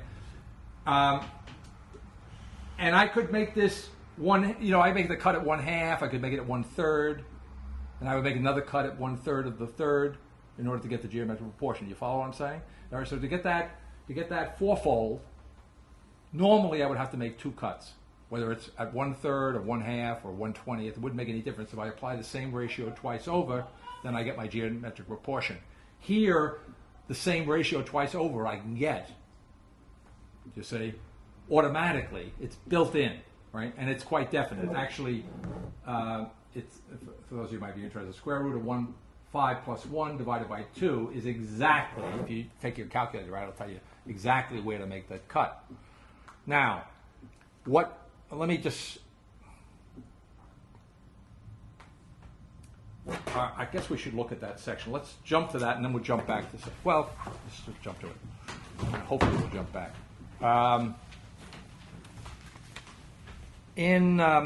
On page 290, page 300, or actually 299, I'm quoting there in 299 from the encyclopedias and from Kepler over on 300. And all I'm doing there is setting up the Fibonacci series. Now, the Fibonacci series is Fibonacci's discovery that the approximation at infinity, or that the series that at infinity equals this ratio. Okay, the inverse of this ratio is the way I've done it here. The small part of the line is 0.61803. The inverse is 1.61803. Has it got in that, right? And at infinity, the Fibonacci series is a series of numbers that equals the relationship between which at infinity will be 1.618. It will be at infinity. It will be the golden section. All right. Now, and so the definitions there are one is a more esoteric mathematical definition. The other is a more straightforward. The second one there, and the series traditionally is set out 0, 1, 1, 2, 3, 5, 8, 13. What's happening there, according to the logic of the series, is that each successive member is the addition of the 2 previous members, right? So 1 plus 0 equals 1, 1 plus 1 equals 2, 2 plus 1 equals 3, 3 plus 2 equals 5, right? It's pretty simple. And the further down, you don't have to go too far, by the way, to see that somewhere down the line, 89 into 144 divided by 89 is going to be like 1.6 something. It's going to be much closer than 3 into 5 to the golden section, and that's the idea. All right. Now, what's the objection of the thinking now occurring to this? Well, first of all, it has no objection, because the thinking now occurring is saying that uniqueness and that definiteness and that specificity and that universality and the living, now I started to say, interrupt myself, the human body, you're measured from your belly button to the top of your head and from the belly button to the soles of your feet are going to be this cut of the line, right? Your belly button is, ideally now, some of us are more or less gifted, okay, but the human mean, right, is that. And it's not just that. I mean, the parts of the face, this is all, what's his name? Leonardo, right? Okay, all right. And then plants, pineapples, the nautilus. I mean, right. But the point I'm trying to bring out is that notice all these things are living things, right? So the so-called Fibonacci series is not simply adding numbers as if numbers had nothing to do with reality, despite Hegel and company. You see that this particular series is the numerical embodiment of the essence, you might say, of what it is to grow, right? I guess you could say the thinking now occurring is working on the assumption that if it's alive, it's growing, or put another way, if it ain't growing, it's dead, right? Something like that. And so growth here is understood equivalently with the notion of life, but it also has the developmental idea, and therefore it's akin to some of the fundamental ideas in American pragmatism. Okay. So what's the objection then? Well, the objection is to the fact that traditionally, and I think I've been able to date it here in footnote 3 on page 300, somewhere in the early part of the 17th century, not so long after Descartes wrote the Meditations, some mathematician decided to put a 0 in front of the series, okay? And so that's the way we have it today, 0, 1, 1. But if you stop and think about it, okay, if every member of the series is supposed to be the sum of the two previous members, what is the first one the sum of? Okay, so when you think about it, it doesn't work. But of course, in calculus, which is not my field, okay, but I understand in calculus, which is relevant to something I say in here, that the mathematicians conventionally substitute for factorial 0. Factorial of a number is that number, every number multiplied into every number up to that number. So factorial 2 would be 2. 1 times 2. Factorial 3 would be 6. You got the idea of factorial? So what's factorial 0? Well, if you were to be logical about it, if you would be rational about it, you would say, well, if 0 has a factorial, it would be 0. But you can bet your bottom dollar that's not going to work in contemporary mathematics. So they arbitrarily decide that factorial 0 is 1 as a matter of convention, right? Well, that's fine. I have no problem with that. I'm not a mathematician. It doesn't bother me at all. If it works for them, it's fine by me, right? Except that you have to say what? That's an arbitrary move that you're doing. It's a fudge factor that you're doing in order to make your calculations work. Do you see? But is it deeply rational? No. All right. How could you make the series deeply rational, right? Now, before I bring to bear the answer to that, I just want to point out something which really struck me when I first discovered this. In the Kepler quote on page 300, just a little below the middle of that quote, Kepler's trying to explain the series, right? At the top of the page is a quote from Kepler, page 300. And now remember, the series that he would have understood would be 1, 1, 2, 3, right? Forget the 0. And by the way, therefore you can see that there's no need for him to say what he now says. So it's really interesting to me. He says, let the smallest numbers be 1 and 1, which you must imagine as unequal. Now he doesn't explain himself. What the hell is it? Sounds like he's doing the thinking now occurring almost. I mean, somebody would have to be doing thinking now occurring to say something as inconsequential as that, as meaningless as that, right? Now, what I'm trying to point out in the first theorem is that Kepler understood something which he didn't bother to articulate, right? Which goes to the fact that these numbers are not simple abstractions from reality, right? The first one is lesser than the second one, even though they're both ones, because in the language of Fibonacci's setup for the series, the first one refers to the first pair as immature, not yet ready to give birth. Do you see? Is this a living pair of rabbits? Yeah. Is it, as it were, you pardon the expression, the same pair of rabbits? Yeah. Is it one? One? Yeah. But they're not equal. See? Okay. Now he had apparently no need. He had no context in which he was going to go any further with that. But it just struck me in reviewing that there's the link. There's an opening there to see that what is being said in this chapter is by no means unintelligible historically. In fact, what it does is it deeply clarifies the structure as a structure of a thinking or a logic or even a mathematics which is not separate from a living reality, and does so technically, and where if we jump over to theorem 4, and I'll skip all those F's because they're really annoying, just look at the box on page 305, the grid that I constructed there, and the way you should view that is in the upper right-hand corner where you begin to see boxes without any ordinary numbers in them, where you just see logical digits. Imagine that as, remember that infinite grid that we focused on last time, the infinite grid of zeros, ones, and unums, from which the cornerstone is the epitome, right? The square essence, as I sometimes call it. So imagine superimposing the Fibonacci series in this particular form on that infinite set of zeros, unums, and ones, right? So that All right. When I do that, just look at the first of the Fibonacci numbers: 1, 2, 3, 5, 8. Look at the 1. All right. When I put that 1 in the context of the logic, right? Then I have a logical foundation for beginning with the 1. I've eliminated the numerical 0, and I've eliminated the repetition of the 1, right? And at the same time, I've superimposed the logical and the mathematical notions, that the logical notion of which is that 0 equals unum, and I have, in effect, the unum acknowledges Kepler's notion of the lesser 1. Do you see? Except that the lesser 1 now is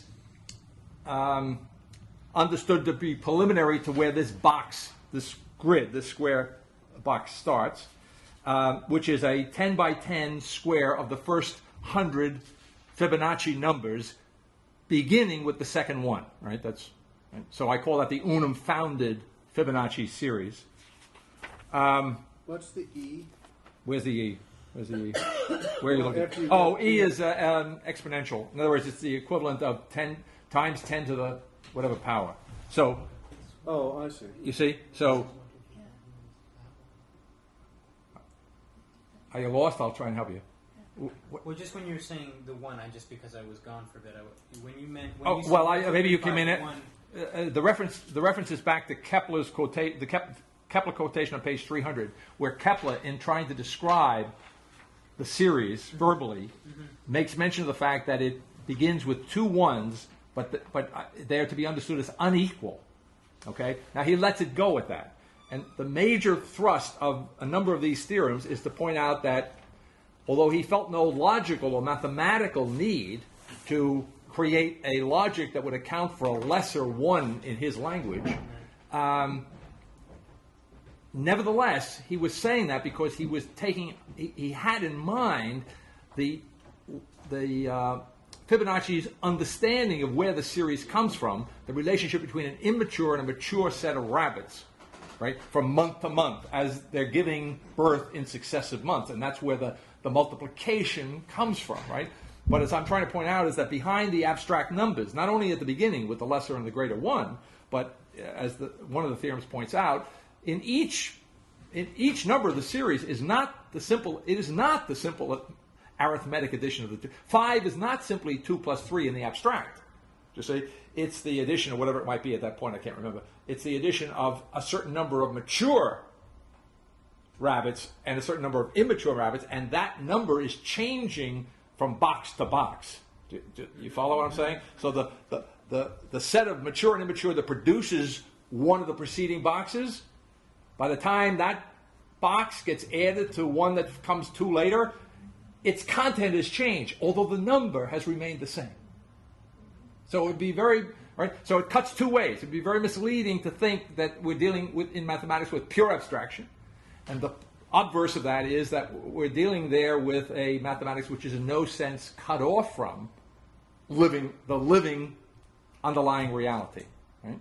So that the fact that the Fibonacci series, or the foundation of it, the golden section, appears in living nature all over the place, is in no sense incidental or accidental. Oh, and then I was starting to say, which I never did say, but I turned to this to say that this is just one way in which, in this text, in more complicated ways sometimes, what's being said is that the golden section itself is an expression in mathematics of the nature of the logic. Okay? It is a more restricted understanding of this logic, you see? But you'll notice right away that the golden section has certain peculiarities, not just, this doesn't seem like a peculiarity, but it is, in a very positive sense. But to show you the real peculiarity, obvious peculiarity of the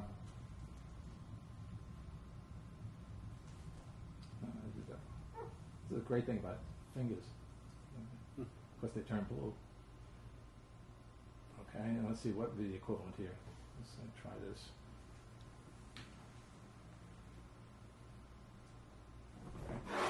So where phi, the Greek letter phi, stands for 1.618, the golden section.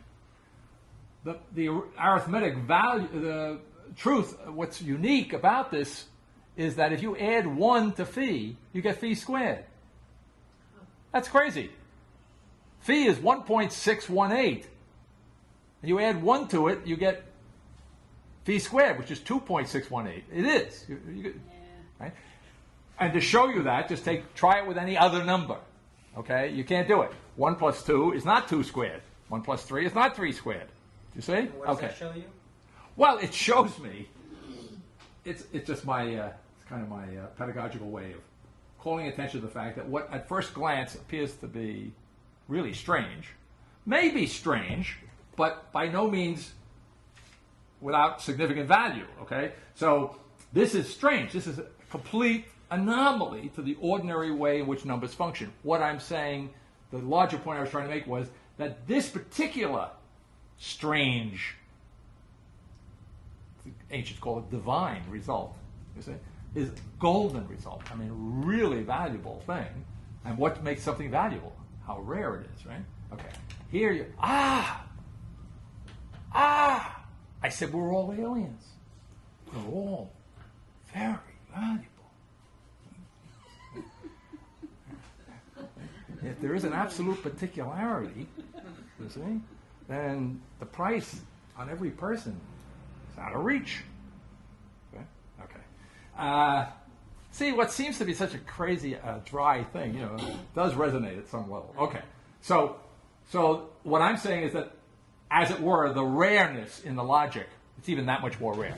And if I put it in theological terms, you see, a really rare God is one who, despite the fact that it's 3, is 1. I mean, where the 1 is the 3. That's really rare. Right? Those kinds of things, right? That unqualified specificity, unqualified rareness, it wouldn't even be rare, but one of a kind, right? The really rare is one of a kind.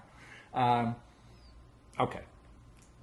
So the general point, which I need to get to this because I just love it.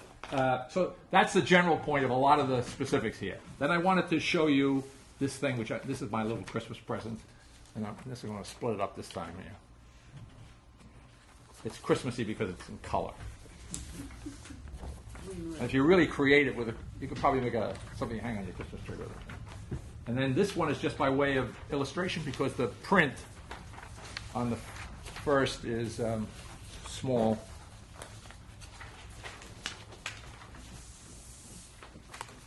I'm not actually going to get today in the class to the details of the critique of Peirce's duadic triad, but this is the analogous topic at least, and much more immediate to deal with.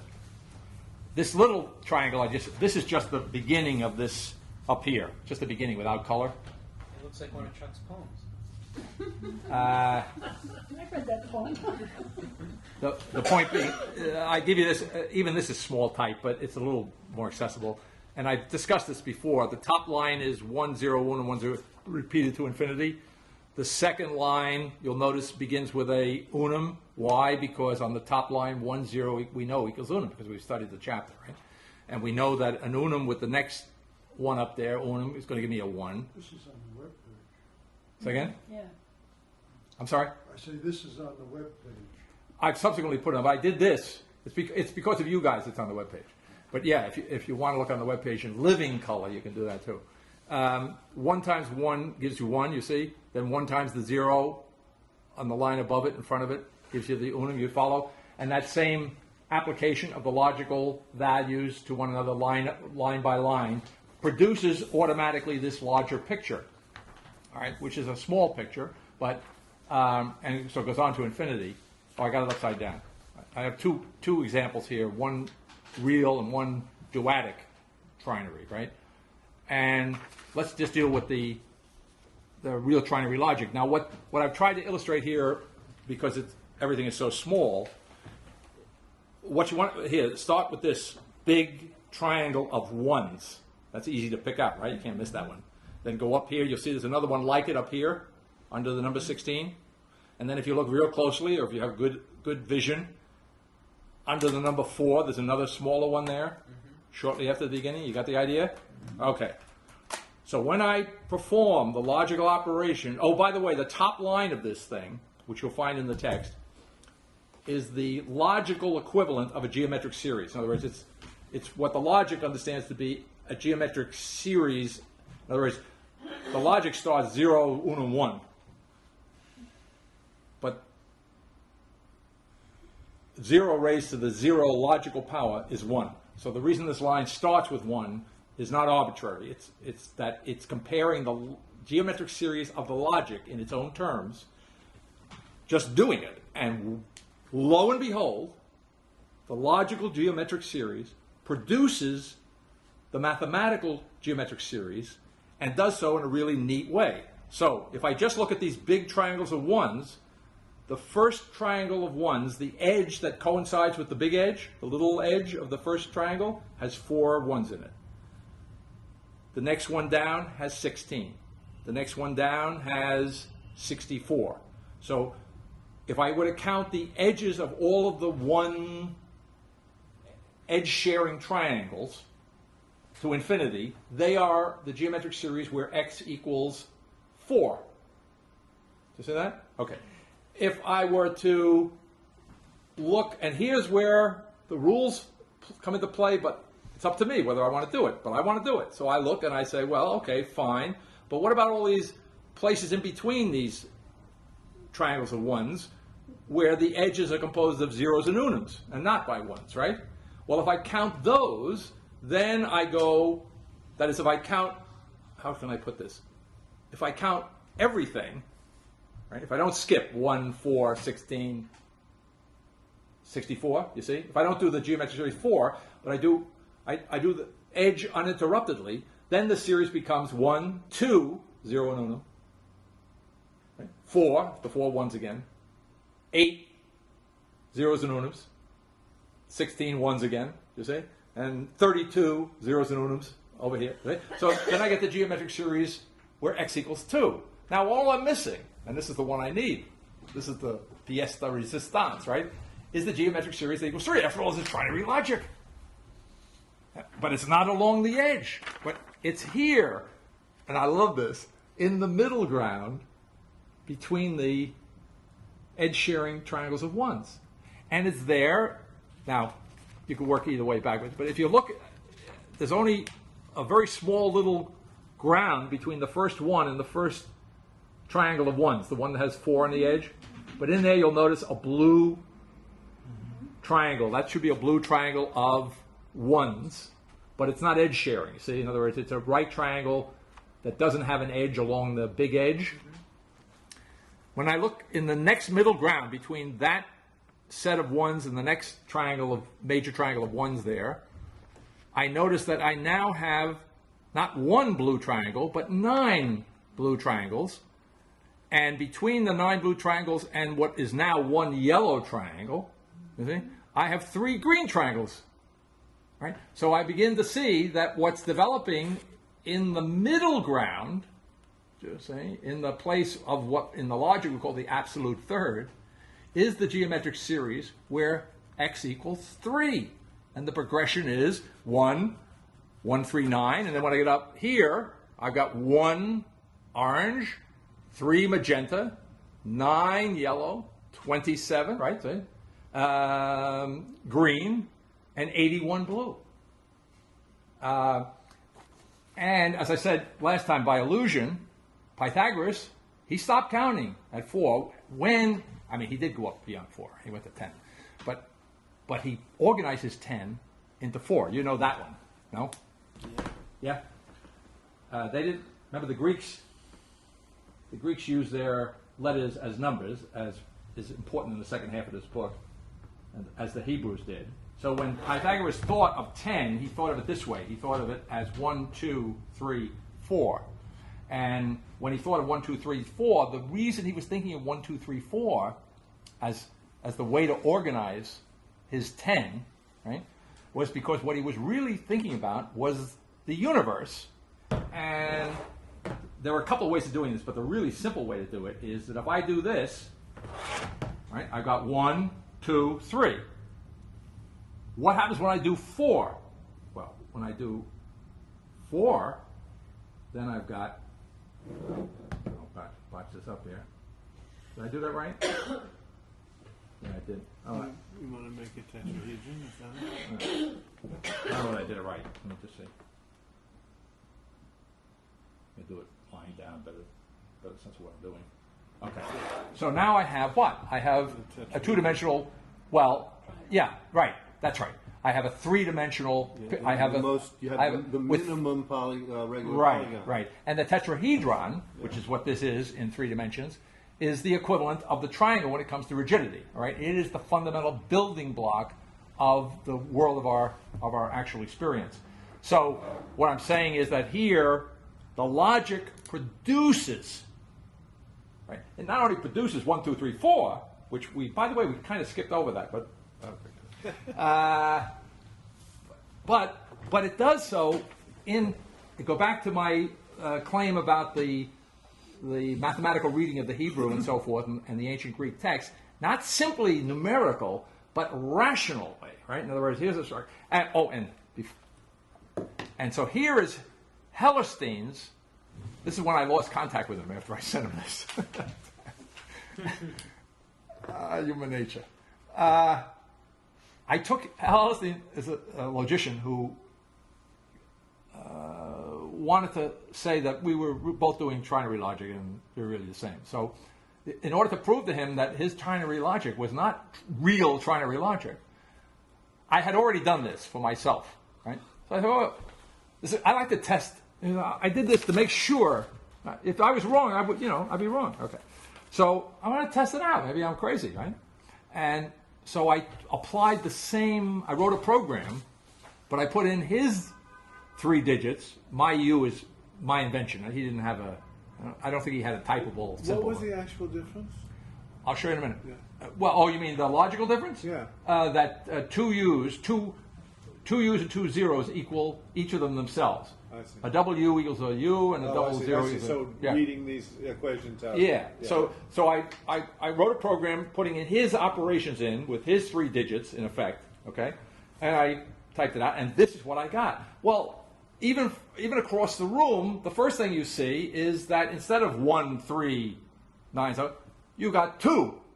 As it turns out, 2, 14, and so on. Well, that's very interesting, by the way. It's not a meaningless structure. There's a structure here. But what it certainly is not is a trinary structure, right? But it's supposed to be a trinary logic. Just saying. And it's the notion that the third is just an intermediary between the two that's operative here. Because as soon as I say that the third is just an intermediary, I've already thrown in the towel. As Peirce thinks, he's wrong. It's impossible to get beyond dualism. But